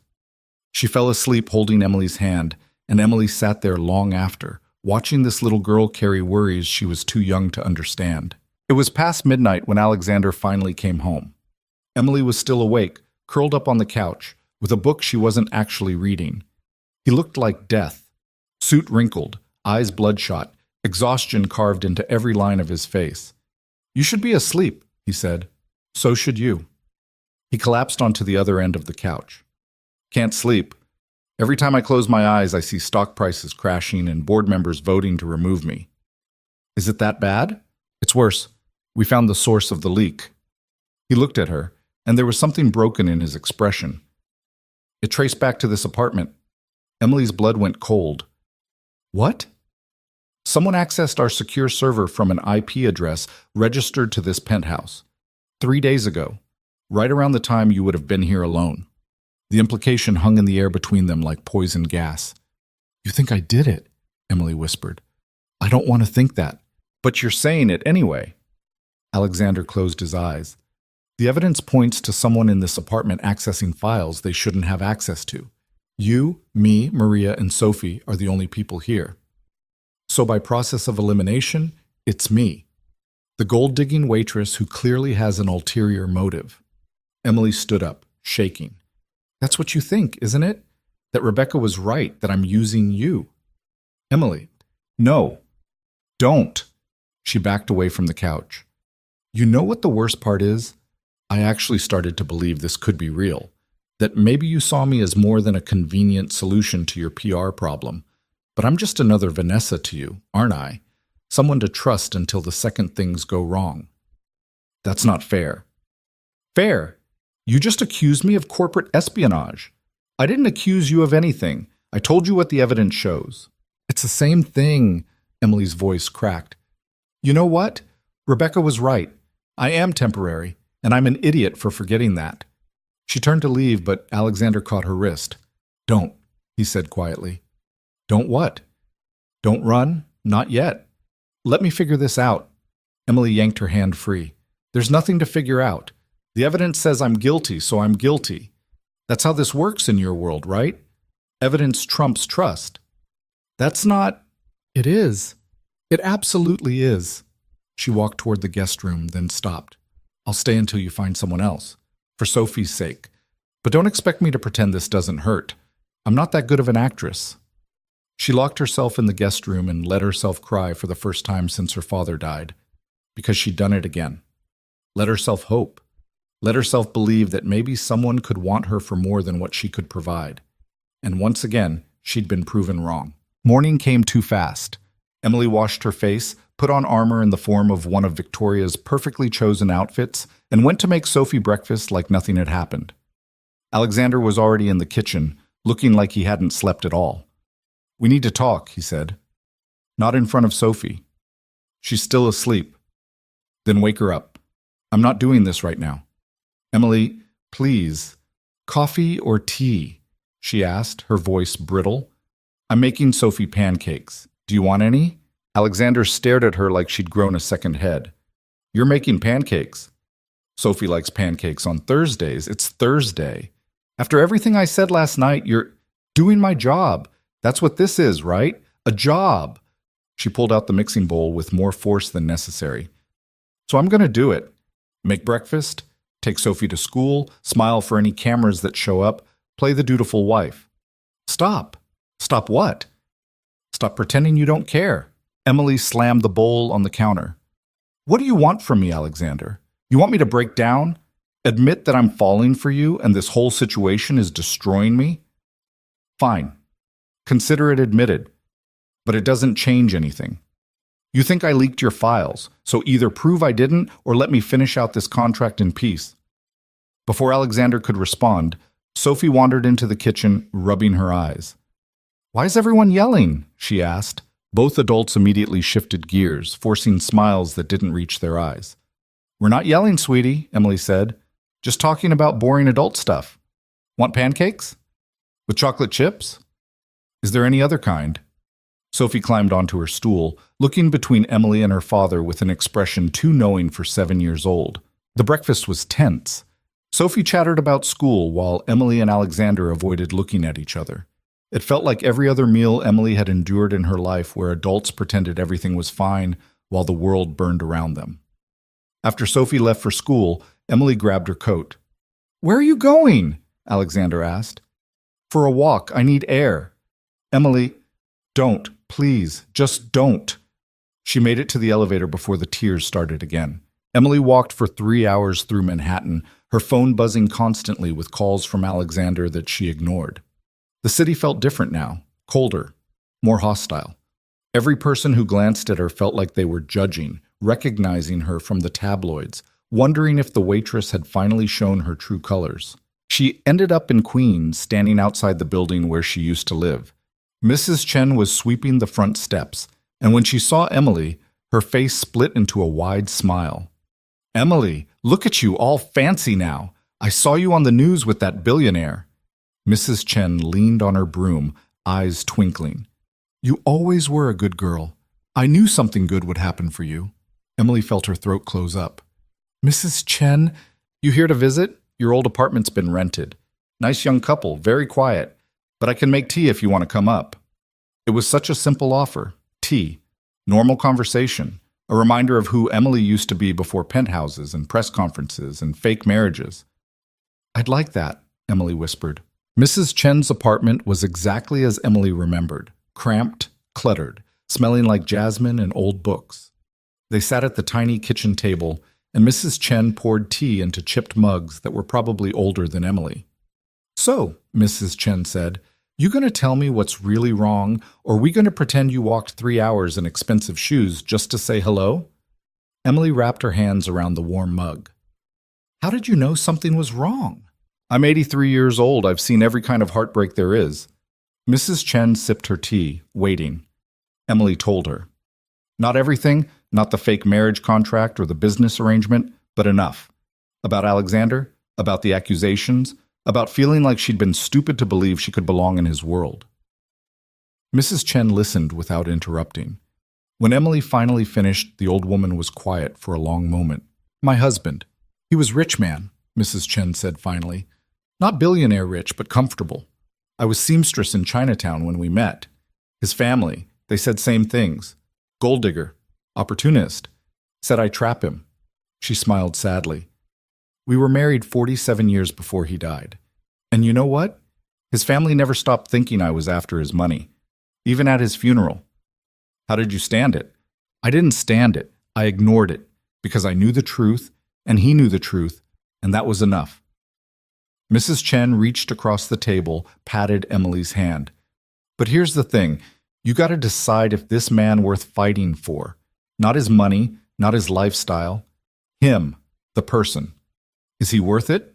Emily thought about Alexander, about the exhaustion in his eyes when he came home late, about the way he smiled at Sophie's terrible jokes, about how he'd looked at Emily in his office and admitted he didn't know how to trust anymore. I don't know, she admitted. I thought I did. But now you scared, Mrs. Chen said, because caring about someone means they can hurt you. And you already been hurt enough, losing your daddy. Easier to run than risk more pain. I'm not running. You sitting in my kitchen instead of his. That's running. Emily opened her mouth to argue, then closed it. Because Mrs. Chen was right. Her phone buzzed again. Alexander. Again. Maybe you should answer, Mrs. Chen suggested. Maybe I should finish my tea first. Mrs. Chen smiled. Stubborn, that's good. You need stubborn to survive in that world.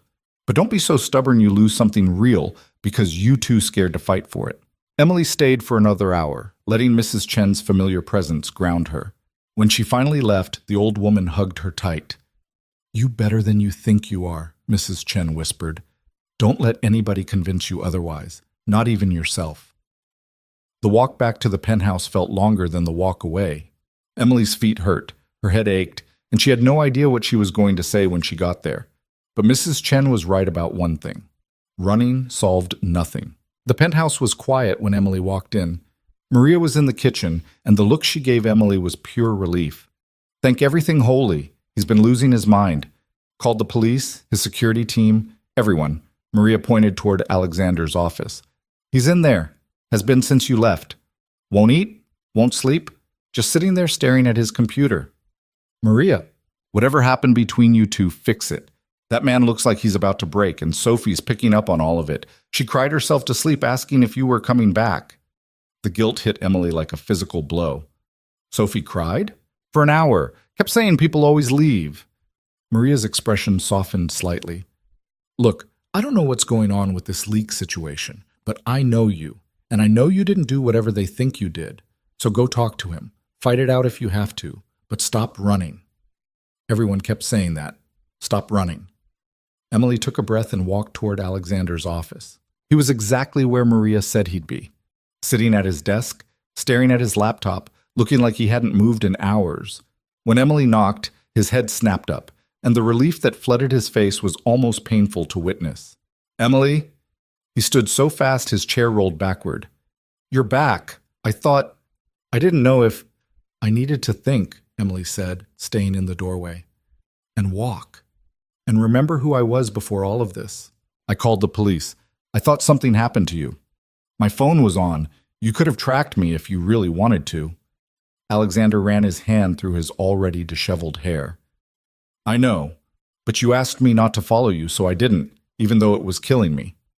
They stared at each other across the office, and Emily felt the weight of everything unsaid pressing down on both of them. I didn't leak your files, she said quietly. I don't know how to prove that to you, and I don't know what evidence your security team found. But I didn't do it. I know. Emily blinked. What? I know you didn't do it. Alexander walked around his desk. I spent the last 8 hours going through every log, every access point, every piece of evidence, and I found something. He turned his laptop around. On the screen was a complicated spreadsheet full of IP addresses and timestamps and technical information Emily didn't understand. Someone spoofed the IP address from this apartment, Alexander explained. Made it look like the breach originated here when it actually came from somewhere else. It took my entire security team and 2 outside forensics experts to figure it out. So, I'm cleared? You were never really under suspicion, not by me. He looked at her, and there was something raw in his expression. I'm sorry. I should have said that immediately. Should have told you that I trusted you regardless of what the evidence suggested. But I was scared. Scared of what? Of being wrong again. Of trusting someone and having it blow up in my face. He sat on the edge of his desk. Vanessa destroyed my ability to trust my own judgment, and when that evidence pointed to this apartment, my first instinct was fear. Not of you being guilty, but of me being stupid enough to miss it again. Emily's anger started to crack. You should have told me that, instead of just throwing evidence at me like I was on trial. I know I handled it terribly. I panicked and I hurt you, and I'm sorry. He looked at her. For what it's worth, even when the evidence looked damning, I didn't believe it. Not really. I just didn't know how to say that without sounding like an idiot who was ignoring facts because he was... He stopped abruptly. Because you were what? Emily prompted. Alexander was quiet for a long moment. When he spoke, his voice was barely above a whisper. Because I was falling for you. And I didn't want to admit that because admitting it makes it real, makes it something that can hurt me. The floor seemed to tilt under Emily's feet. Alexander, I know this is supposed to be fake. I know we have a contract and a timeline, and this was never supposed to be anything more than a business arrangement. He stood up, started pacing. But somewhere between press conferences and breakfast conversations and watching you with Sophie, it stopped being fake for me. And that terrifies me. Emily's heart was hammering so hard she could hear it. You're falling for me. I'm already fallen. Past tense. Completely gone. He stopped pacing, faced her. And I understand if that changes things. If you want out of the contract, if this is too messy, if she... Shut up, Emily said. Alexander blinked. What? Just stop talking for a second. She walked into the office, closed the distance between them.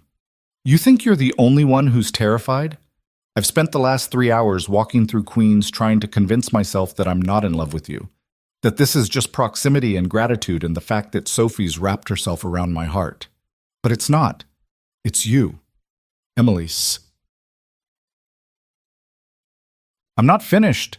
You're arrogant and overprotective and you work too much and sometimes you treat me like I'm made of glass. But you're also kind and broken and trying so hard to be a good father, and you look at me like I matter, like I'm not just the waitress who happened to be in the right place at the right time. Her voice cracked. So yeah, I'm terrified too, because loving you means risking everything, and I've already lost so much. They stood there inches apart, both breathing hard. We're a mess, Alexander said finally. Completely. This is the worst possible time for this. My company's imploding, someone's actively trying to destroy me, and we're supposed to be faking a relationship. I know. But I don't want to fake it anymore. Neither do I. Alexander reached out, cupped her face in his hands. Tell me to stop. Tell me this is a terrible idea, and we should stick to the contract. It is a terrible idea, Emily whispered. Do it anyway. He kissed her. It was nothing like Emily had imagined. Not smooth or perfect or cinematic. It was desperate and messy and tasted like coffee and fear and hope all mixed together. Alexander's hands were shaking slightly where they held her face, and Emily's were fisted in his shirt, holding on like he might disappear. When they finally broke apart, both breathing hard, Alexander rested his forehead against hers. We're going to screw this up, he said. Probably. I'm going to make mistakes. Say the wrong thing. Work too much. And I'm going to be scared and defensive and occasionally want to throw expensive objects at your head. Sounds healthy. Emily laughed despite everything. We're insane. Completely. He kissed her again, softer this time. But I don't care. I'm tired of pretending I don't want this. A throat cleared behind them. They sprang apart to find Maria standing in the doorway, looking entirely too satisfied with herself. Sophie's awake, she announced. Asking for both of you. I told her Emily was back and she wants to show you both her school project. Maria, Alexander started. Don't Maria me. I've known this was coming for weeks. Just try not to traumatize the child with too much affection. She smiled. But for the record, about time. She disappeared back down the hallway, leaving Emily and Alexander staring at each other. "She's terrifying," Emily said. "She really is." Alexander took Emily's hand. "Come on, let's go see what Sophie's created now. Last week it was a volcano that actually worked. I'm still finding baking soda in weird places." They found Sophie in her room, surrounded by poster board and markers and what appeared to be several pounds of glitter. "Emily!" Sophie launched herself at Emily's legs, hugging tight. "You came back. I thought you left like Vanessa did." Emily crouched down, met Sophie's eyes. "I told you, remember? If I ever have to leave, we'll talk about it first. No surprises. I went for a walk, but I came back. Promise you'll keep coming back?" Emily glanced at Alexander, who was watching them with an expression that made her chest tight. "I promise," she said. "Now show me this project. Maria said there's glitter involved, which is both exciting and terrifying." Sophie grinned and launched into an explanation of her solar system diorama that included, for reasons Emily couldn't follow, a disco ball for Saturn and gummy bears representing the asteroid belt. They spent the next hour helping Sophie finish the project, getting glitter in their hair and arguing about whether Mars should be red or pink. It was normal and domestic, and absolutely nothing like the penthouse life Emily had imagined. It was perfect. Later, after Sophie was asleep and Maria had retired to her room, Emily and Alexander sat on the couch with glasses of wine. Neither of them was really drinking. "We still need to figure out who actually leaked the files," Alexander said. "The forensics team traced it to an IP address in Connecticut. They're working on narrowing it down." "Connecticut," Emily repeated. "That's oddly specific. My former attorney, David Thornton, has a house there, but he's in custody, so unless he's running cyber attacks from jail, it could be someone connected to him, someone who didn't get caught in the initial investigation." Emily set down her wine glass. "What about Vanessa's mother, or Rebecca?" Alexander's head snapped toward her. "Rebecca? Why would you— Because she approached me in the park, told me I was temporary, and made it very clear she thinks you two belong together." Emily met his eyes. "She has motive. Access to your social circle. Probably knows enough about your company to know what information would hurt you most." "Rebecca's been my friend for 15 years. So is David Thornton." Alexander was quiet, processing. "I'll have my security team look into it, discreetly. If it is her, what will you do? Whatever I have to do to protect Sophie, and you, and my company." He took Emily's hand. "But I really hope you're wrong, because if Rebecca's involved, that means I've been surrounded by people trying to destroy me and I missed all the signs." "You're not psychic, Alexander. You're just someone who wanted to believe the people close to you had your best interests at heart. Is that naive or human?" "Both, and neither is a crime." They sat in silence for a while, hands intertwined, watching the city lights through the floor-to-ceiling windows. "What happens now?" Emily asked finally. "With us, I mean. Do we tell people this is real? Change the contract?"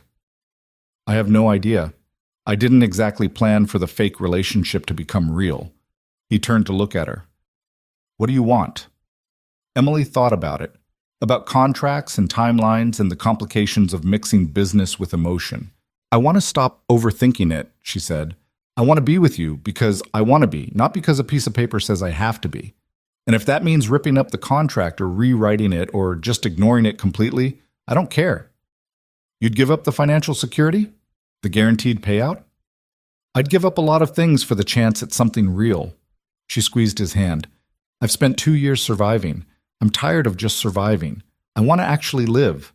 Alexander pulled her closer, and Emily let herself lean against him, feeling his heartbeat under her cheek. "Okay," he said quietly. "We'll figure it out as we go. No more pretending." "No more pretending," Emily agreed. The next morning, Alexander's security chief called with an update. They'd traced the leak to an IP address registered to a cafe in Greenwich, Connecticut.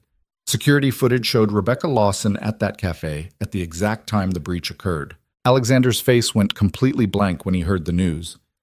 "You're certain?" he asked. 99%. The forensics team found remnants of the spoofing software on her laptop. We've handed everything over to the FBI.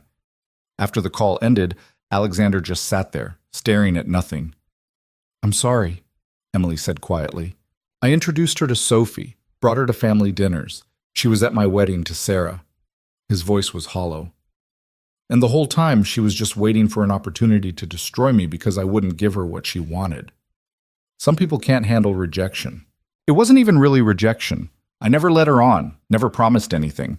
We dated for 3 months 15 years ago, and I thought we'd both moved on. He looked at Emily. How do you trust anyone after this? First Vanessa, now Rebecca. Everyone I've let close has tried to hurt me. Not everyone. Maria's been loyal. Your security team caught this. And I'm here. You're here because I hired you. I'm here because I choose to be here. The contract doesn't matter anymore, remember? Emily sat next to him. Alexander, you can't let their betrayal poison everything. That's what they want. They want you isolated and paranoid and unable to connect with anyone. Maybe they're right to want that. Maybe I'm a terrible judge of character. Or maybe you're someone who's been hurt and is trying to protect himself. She took his hand. But you can't protect yourself from everything. Sometimes you have to risk getting hurt to find something worth keeping. Alexander looked at their joined hands.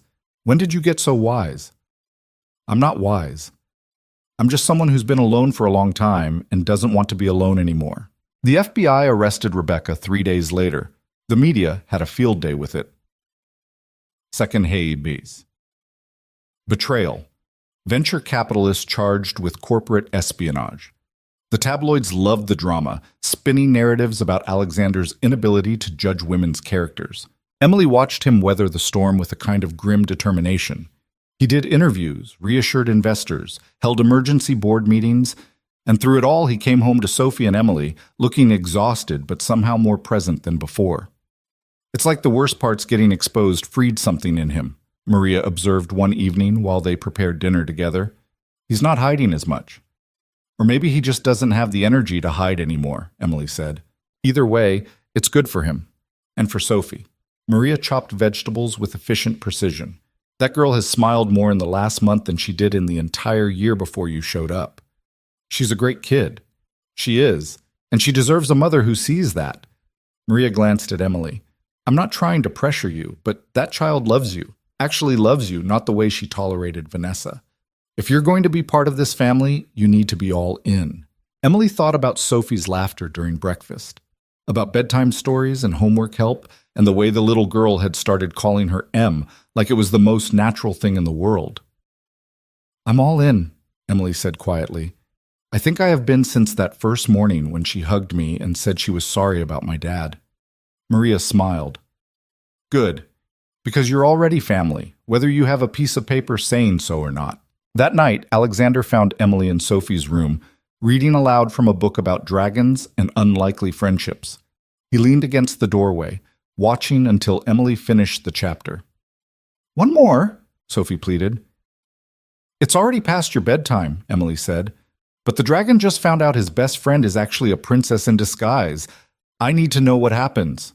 Tomorrow. The story will still be here tomorrow. Sophie grumbled but settled into her pillows. Will you stay until I fall asleep?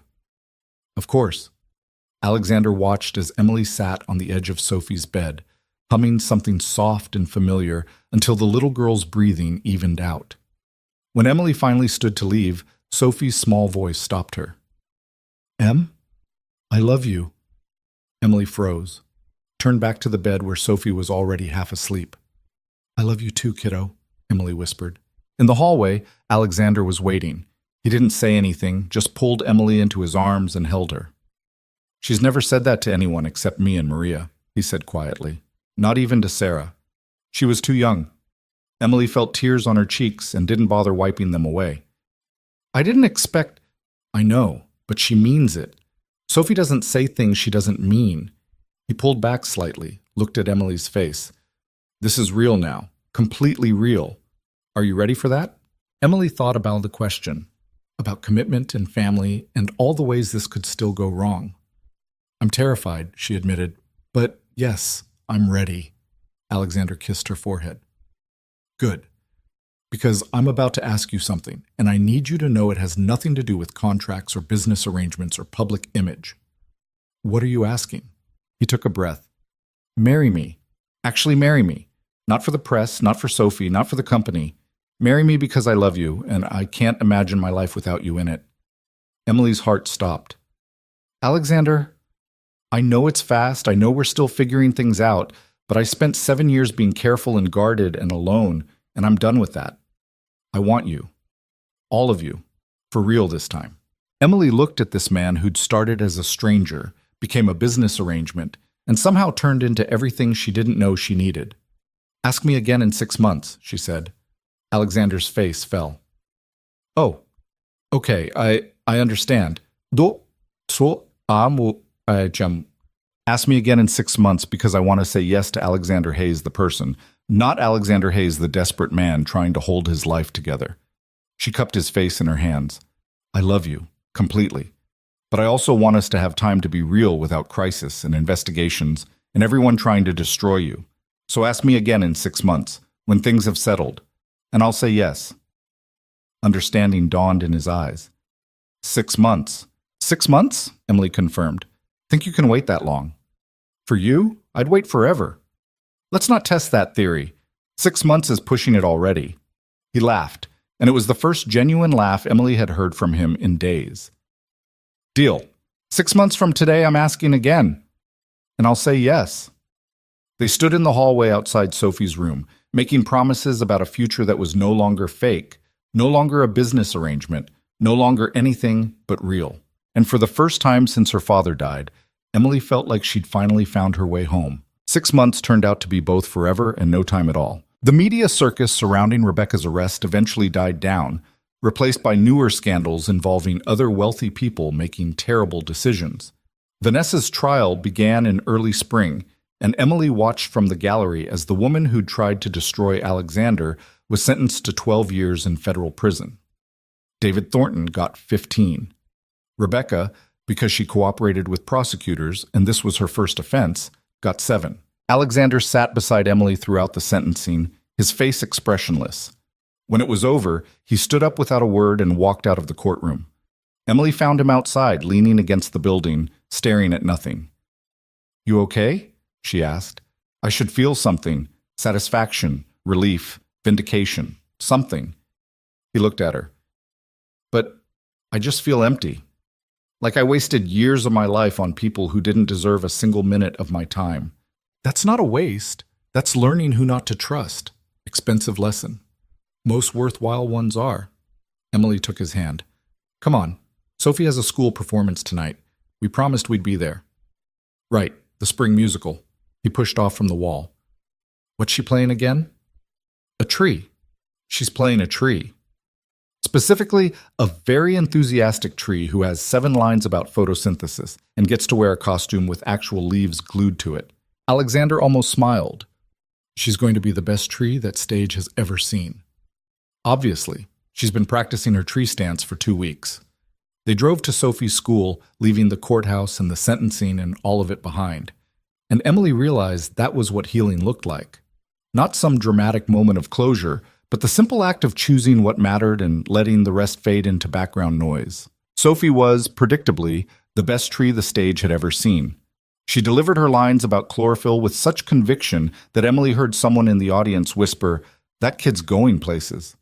Afterward, they took her for ice cream, and Sophie talked nonstop about the performance, the costumes, and how Marcus from her class forgot his lines, but she helped him by whispering them really loud. That's not actually helping, Alexander pointed out.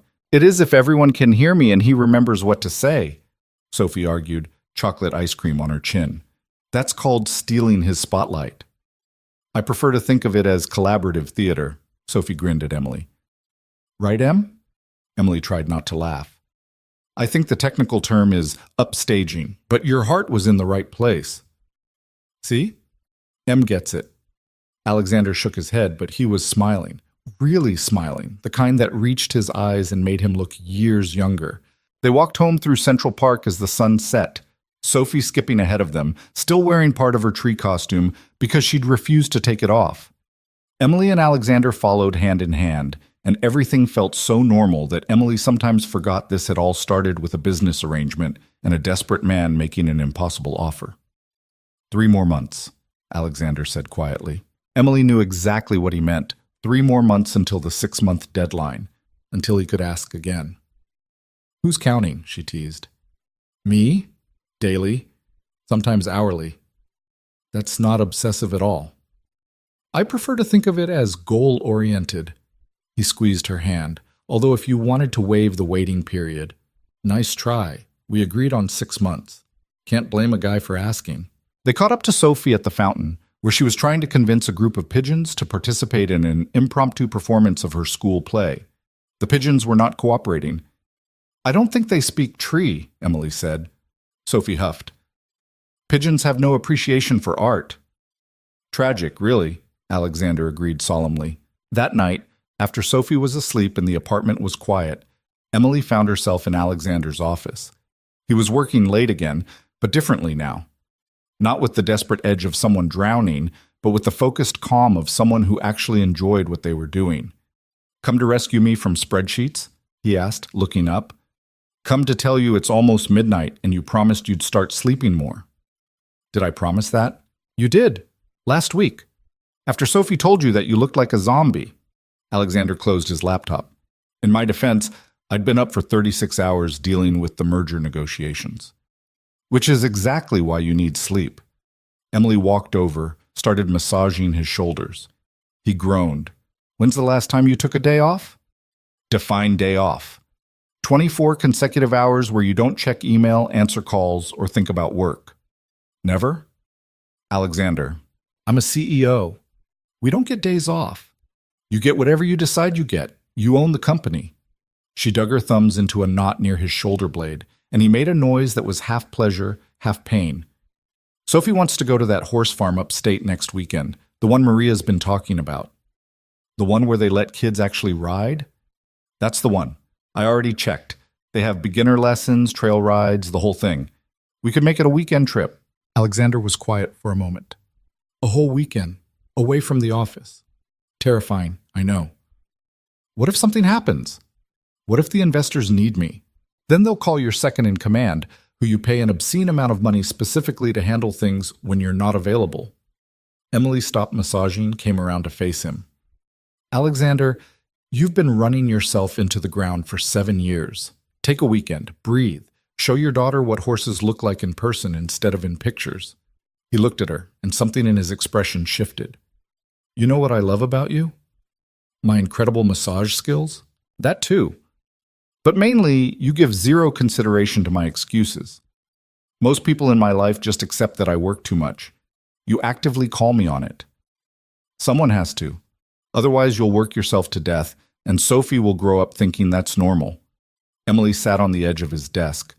Besides, I'm selfish. I want you around for a long time. Alexander stood up, moved to stand between her legs. How long are we talking? I don't know. 40? 50 years? Maybe longer if you start taking better care of yourself. 50 years with you sounds pretty good. Just pretty good? Incredible. Amazing. The best thing I can imagine.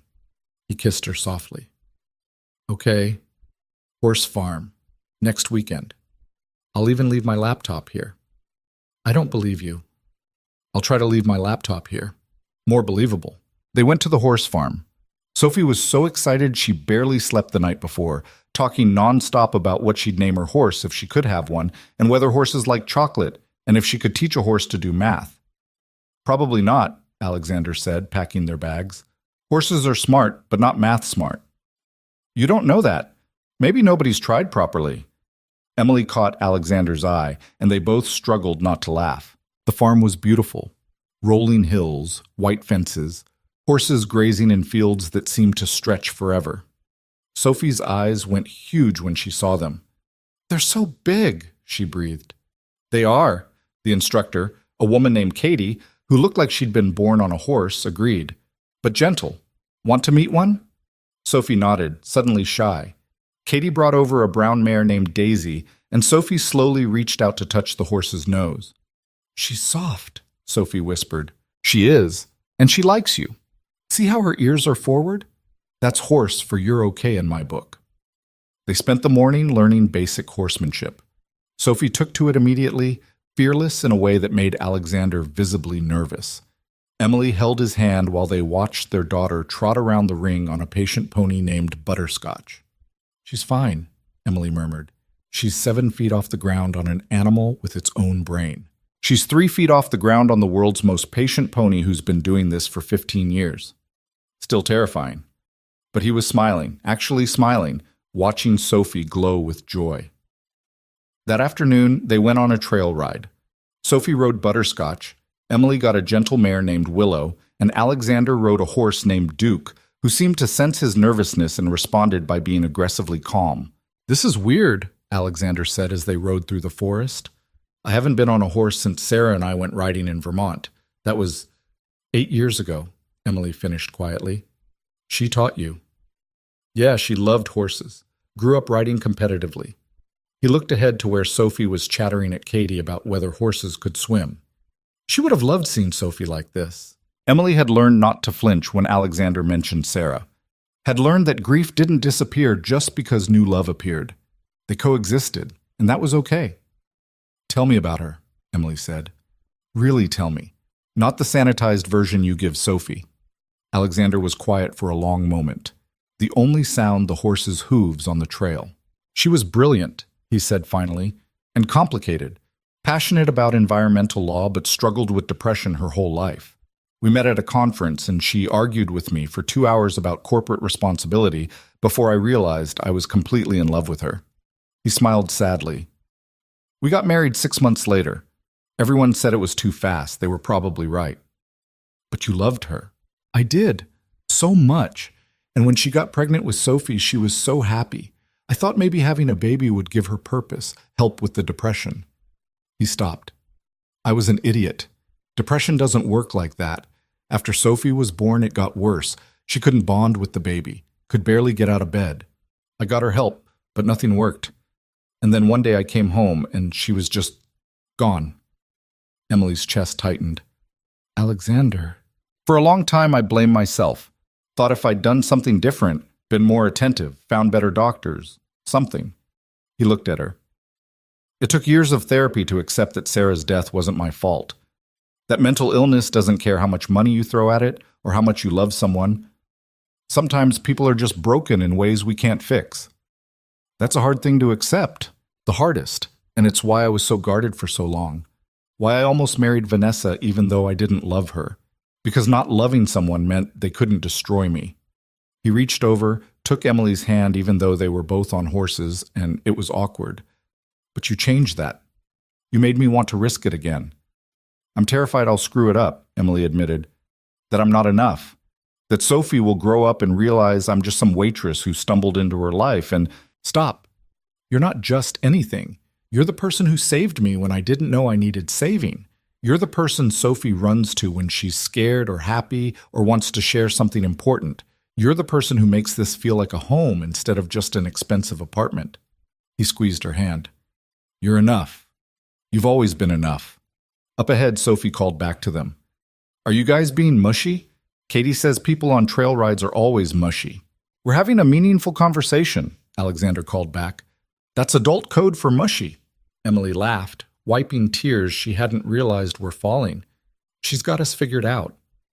"She really does." That night, they stayed at a bed and breakfast near the farm. Sophie fell asleep immediately, exhausted from riding and fresh air. Emily and Alexander sat on the porch, watching fireflies and drinking wine that was too sweet but somehow perfect. 2 months left, Alexander said. "You're still counting." "Every day." Emily leaned against him. "What if I said you don't have to wait?" He went very still. "What?" "What if I said yes now? What if the 6 months was arbitrary and we both know what we want and waiting is just waiting?" Alexander set down his wine so fast he almost knocked it over. "Emily, are you—" "I'm saying ask me. Right now. Ask me the question you've been waiting 6 months to ask." He turned to face her, and even in the dim porch light she could see the emotion in his eyes. "Marry me," he said. "Not because of a contract or public image or anything except that I love you. And Sophie loves you, and I want to spend the rest of my life with you. Marry me for real." "Yes," Emily said. And it was the easiest answer she'd ever given. Yes to all of it. Alexander kissed her, and somewhere in the distance, Sophie's voice floated out from the bedroom window. "I knew it! Katie owes me $5. They broke apart laughing. She was awake, Emily said. She's always awake. I'm convinced she never actually sleeps. Alexander called toward the window. Sophie, go to bed. Can I be flower girl at the wedding? Yes. Can we have horses at the wedding? Absolutely not. Can Em officially be my mom now? Silence. Emily felt her heart stop. Alexander looked at her, and she saw the question in his eyes. This was her choice. Emily stood up, walked to the window where Sophie's small face was pressed against the screen. Yeah, kiddo, Emily said softly. If you want me to be, I'm officially your mom now. Sophie's grin could have lit up the entire farm. Best day ever.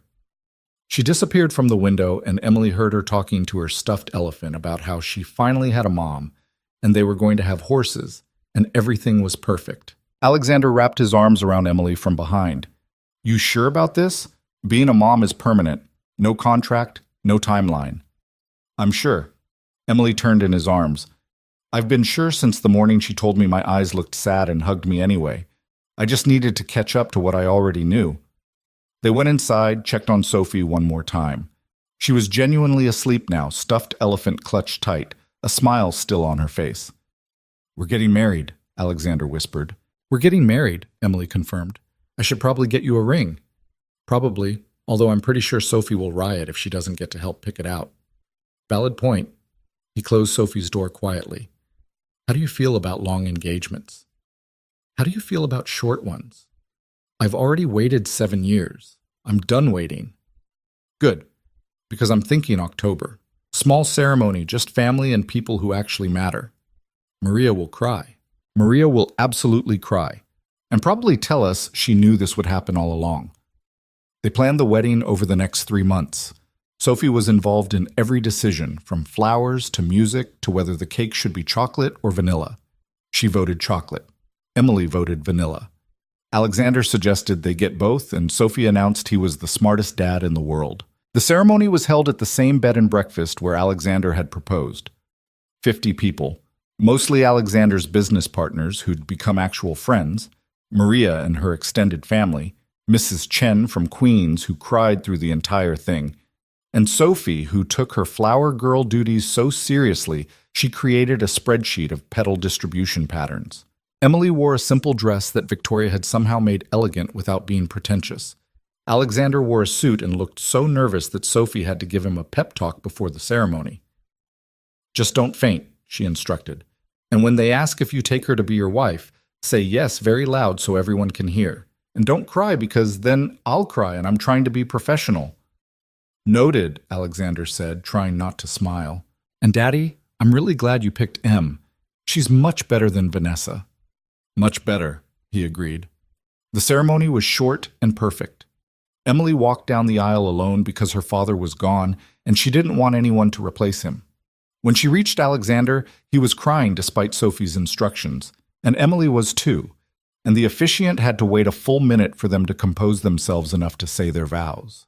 I promise to love you even when you work too much, Emily said, to call you on it when you're being an idiot, to be there for Sophie and any other children we might have, to choose you every day even when it's hard, especially when it's hard. Alexander's voice shook when it was his turn.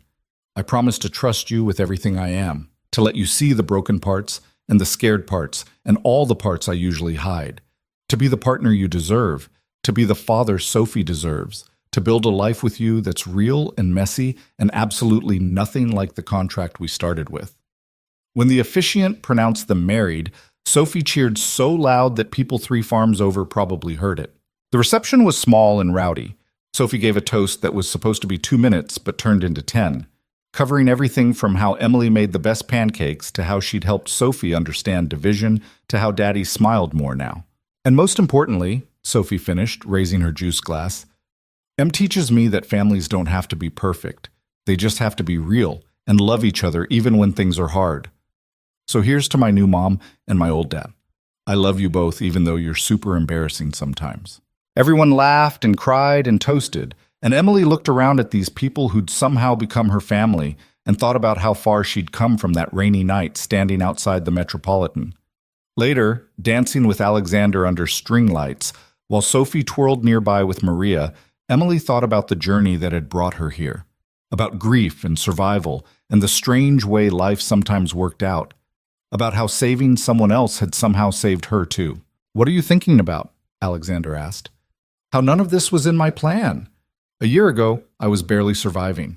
And now I'm married to a billionaire, mom to an amazing kid, and somehow part of something that actually matters. You always mattered. You just didn't know it yet. Maybe, or maybe I needed to stop surviving long enough to realize I could actually live." He pulled her closer. "How's that working out for you?" "Pretty good so far." "Just pretty good? Okay, incredible. But don't let it go to your head." "Too late. Already completely gone to my head." Sophie crashed into them, nearly knocking them both over. "Can we cut the cake now? I've been waiting forever, and Marcus's mom says I have the patience of a hummingbird on espresso, which I think is a compliment, but I'm not sure." "Definitely not a compliment," Alexander said, still taking it as one. "Cake?" They cut the cake. Sophie got frosting in her hair. Maria cried again. Mrs. Chen told everyone the story of how Emily used to bring her tea when she was sick, and how she knew from the beginning that girl was special. And as the night wound down and guests started to leave, Emily stood with Alexander and Sophie watching the fireflies come out, and thought about how sometimes the best things in life come from the moments when you stop trying to control everything and just let yourself fall. 3 years later, Emily stood in the boardroom of Hayes Technologies, presenting the final report on the foundation she and Alexander had built together. The Hayes Family Foundation, focused on helping single-parent families and children who'd lost parents too young. They'd helped 2,000 families in 3 years, set up grief counseling programs, created scholarship funds, given people the kind of support Emily wished she'd had when her father died. The board approved the budget expansion unanimously. After the meeting, Alexander found her in her office. Yes, her office. Turned out Emily was good at organizational management, and even better at connecting with the families they served. She'd found her calling in helping others navigate the grief she'd survived. "We did it," Alexander said, reading the approval email. "We did it," Emily confirmed. "You know what this means? That we can help twice as many families next year?" "Well, yes, but also that you're officially a bigger deal than me in this company. The board loves you more than they love me." "That's because I bring them cookies." I knew there was a strategy. He sat on the edge of her desk. "Speaking of strategy, Sophie wants to know if we're having another baby soon because apparently 7 of her classmates have younger siblings and she's feeling left out." Emily laughed. "She presented you with a PowerPoint about this yesterday. I saw it. It had charts." "She's my daughter. Of course it had charts." He took Emily's hand. "But seriously, we've talked about it. How are you feeling?" Emily thought about it, about the life they'd built, about Sophie, now 10 years old and brilliant and still as dramatic as ever, about the foundation and the work that mattered and the family they'd created from broken pieces. "I'm feeling like maybe it's time," she said. "Maybe our family could handle one more." "One more what?" Sophie's voice came from the doorway. Both adults turned to find her standing there in her school uniform, backpack on, looking entirely too pleased with herself. "Were you eavesdropping?" Alexander asked. "I prefer to call it gathering intelligence." Sophie walked in, climbed onto the couch. "So, baby sibling, are we doing this?" "We haven't decided yet," Emily said. "But you're considering it. I can work with consideration." Sophie pulled out a tablet. "I've prepared some additional materials about the benefits of larger family units." "Of course you have," Alexander muttered. "Including statistical data on sibling relationships and long-term family cohesion." Sophie swiped through her presentation. "Also, I've picked out 3 potential names, all scientifically sound." "Scientifically sound names," Emily repeated. "I'm not explaining this to a baby named something ridiculous like Apple or North." Alexander tried not to laugh. "Fair point." They went home together, the 3 of them, arguing about baby names and dinner options and whether Sophie's math homework was actually as impossible as she claimed. And Emily thought about how this was what happiness looked like. Not perfect, not easy, but real. That night, after Sophie was asleep and the apartment was quiet, Emily found Alexander in their bedroom, staring at something on his phone. "What's wrong?" she asked. He turned the phone around. It was a news article. Vanessa had been released on early parole. Good behavior, apparently. "How do you feel about that?" Emily asked carefully. Honestly, I don't feel much of anything. He set the phone down. She's part of a past that doesn't matter anymore. She tried to destroy me, and instead, I found you. So really, I should probably send her a thank you card. That might be in poor taste. Probably, but the point stands. He pulled Emily into his arms. Everything she did, everything Rebecca did, all of it led me here. To you, to this family, to a life I actually want instead of one I'm just surviving. Emily rested her head against his chest, listening to his heartbeat.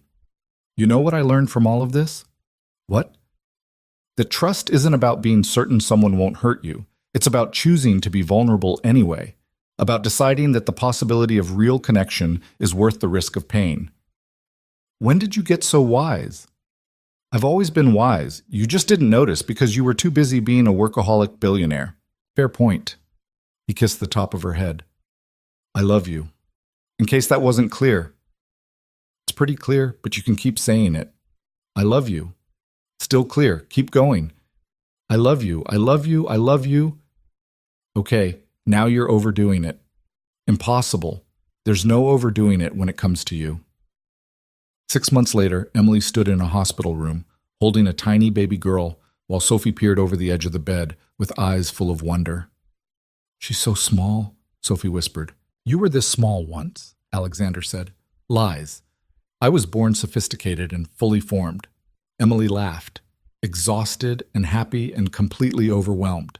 They'd named her Sarah, Sarah Chen Hayes, after Alexander's first wife and Mrs. Chen, the woman who'd given Emily tea and wisdom when she needed it most.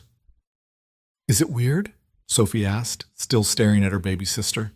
Naming her after my first mom? Alexander and Emily had worried about this, had discussed it extensively. Your first mom was an amazing person, Emily said carefully. She would have loved you so much if she'd been able to. Naming your sister after her isn't weird. It's honoring someone who should have been here. Sophie thought about that. Do you think she would have liked you, my first mom? I hope so. I think we would have been friends. I think so too. Sophie reached out, let baby Sarah grab her finger. I'm going to teach her everything, math and science and how to argue with Daddy about bedtime. She's going to be smart like us. Like us? Alexander protested. What am I, chopped liver? You're smart about business stuff. We're smart about important things. Emily caught Alexander's eye, and they both struggled not to laugh. This was their family, imperfect, complicated, built from loss and risk, and the decision to trust anyway. 2 weeks later, Mrs. Chen visited. She was 86 now, moved a little slower, but her eyes were just as sharp. Look at you, she said to Emily, holding baby Sarah. From my building in Queens to all of this. All of this is pretty overwhelming sometimes, Emily admitted. Overwhelming is good. Means you're living, not just surviving. Mrs. Chen rocked the baby gently. You remember what I told you about my husband's family thinking I was gold digger? I remember. I never told you the end of that story. You want to hear? Always. His mother, the one who hated me most, she got sick when we'd been married 20 years. Cancer. Her own children were too busy, too important. But I took care of her. Every day for 6 months. Fed her, bathed her, read to her. Mrs. Chen smiled. The day before she died, she held my hand and said, I was wrong about you. You married my son for love, and you stayed for love. That's all that matters. Did it feel good, being right? No. It felt sad, because she wasted 20 years being angry when she could have known me.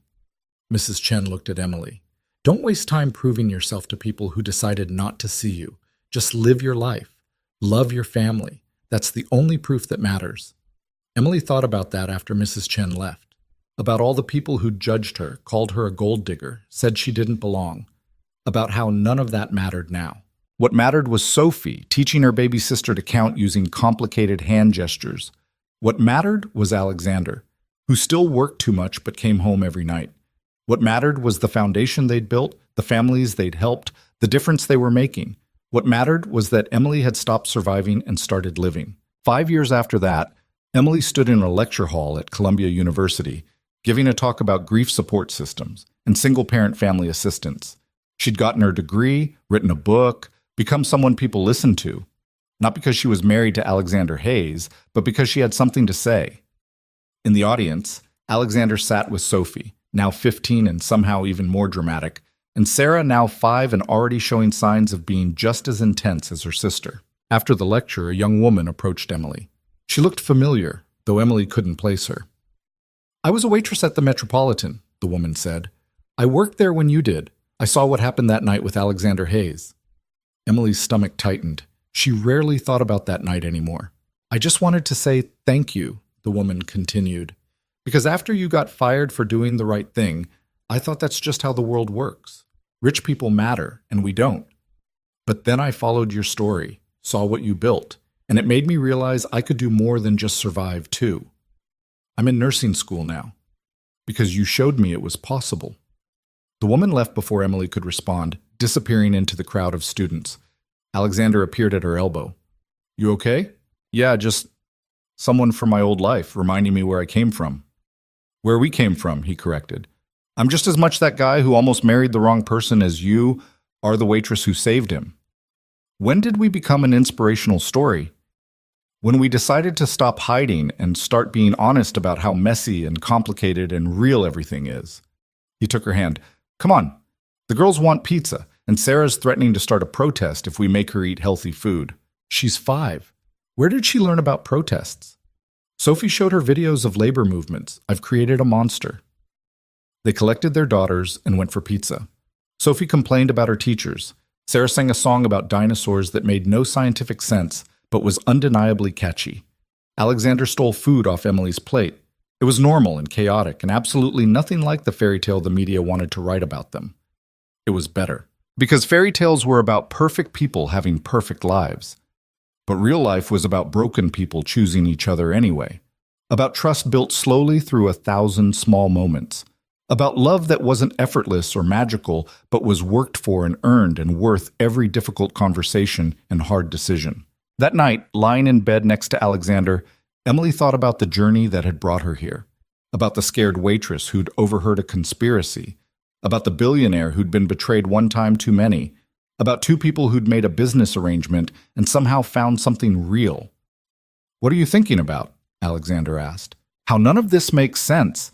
How we started with a contract and a timeline and completely logical reasons for being together.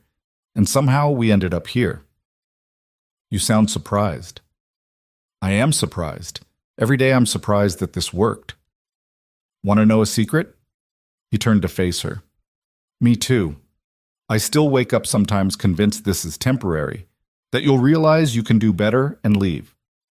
I'm not going anywhere, I know, but the scared part of my brain doesn't always listen to the logical part."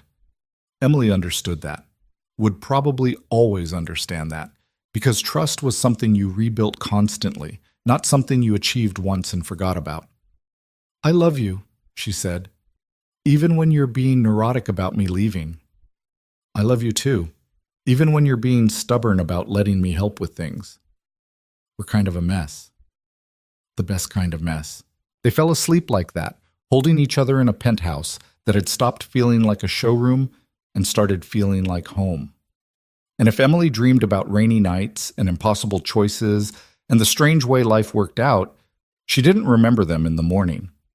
What she remembered was waking up to Sophie arguing with Sarah about breakfast choices and Alexander burning toast and Maria laughing at all of them. She remembered normal Tuesday mornings in a life she'd never planned but couldn't imagine living without. And she remembered that sometimes the best things happen when you stop trying to survive and start choosing to really live. When you risk trust even after betrayal. When you let yourself love even when love has hurt you before. Because in the end, that's all any of us can do. Take the risk, make the choice, build something real from broken pieces, and hope that when the rain comes, because the rain always comes, we've built something strong enough to weather it together. Emily had. Against all odds, despite every reason to guard her heart and play it safe, she'd built a life worth living, and that, she thought, was worth more than any empire.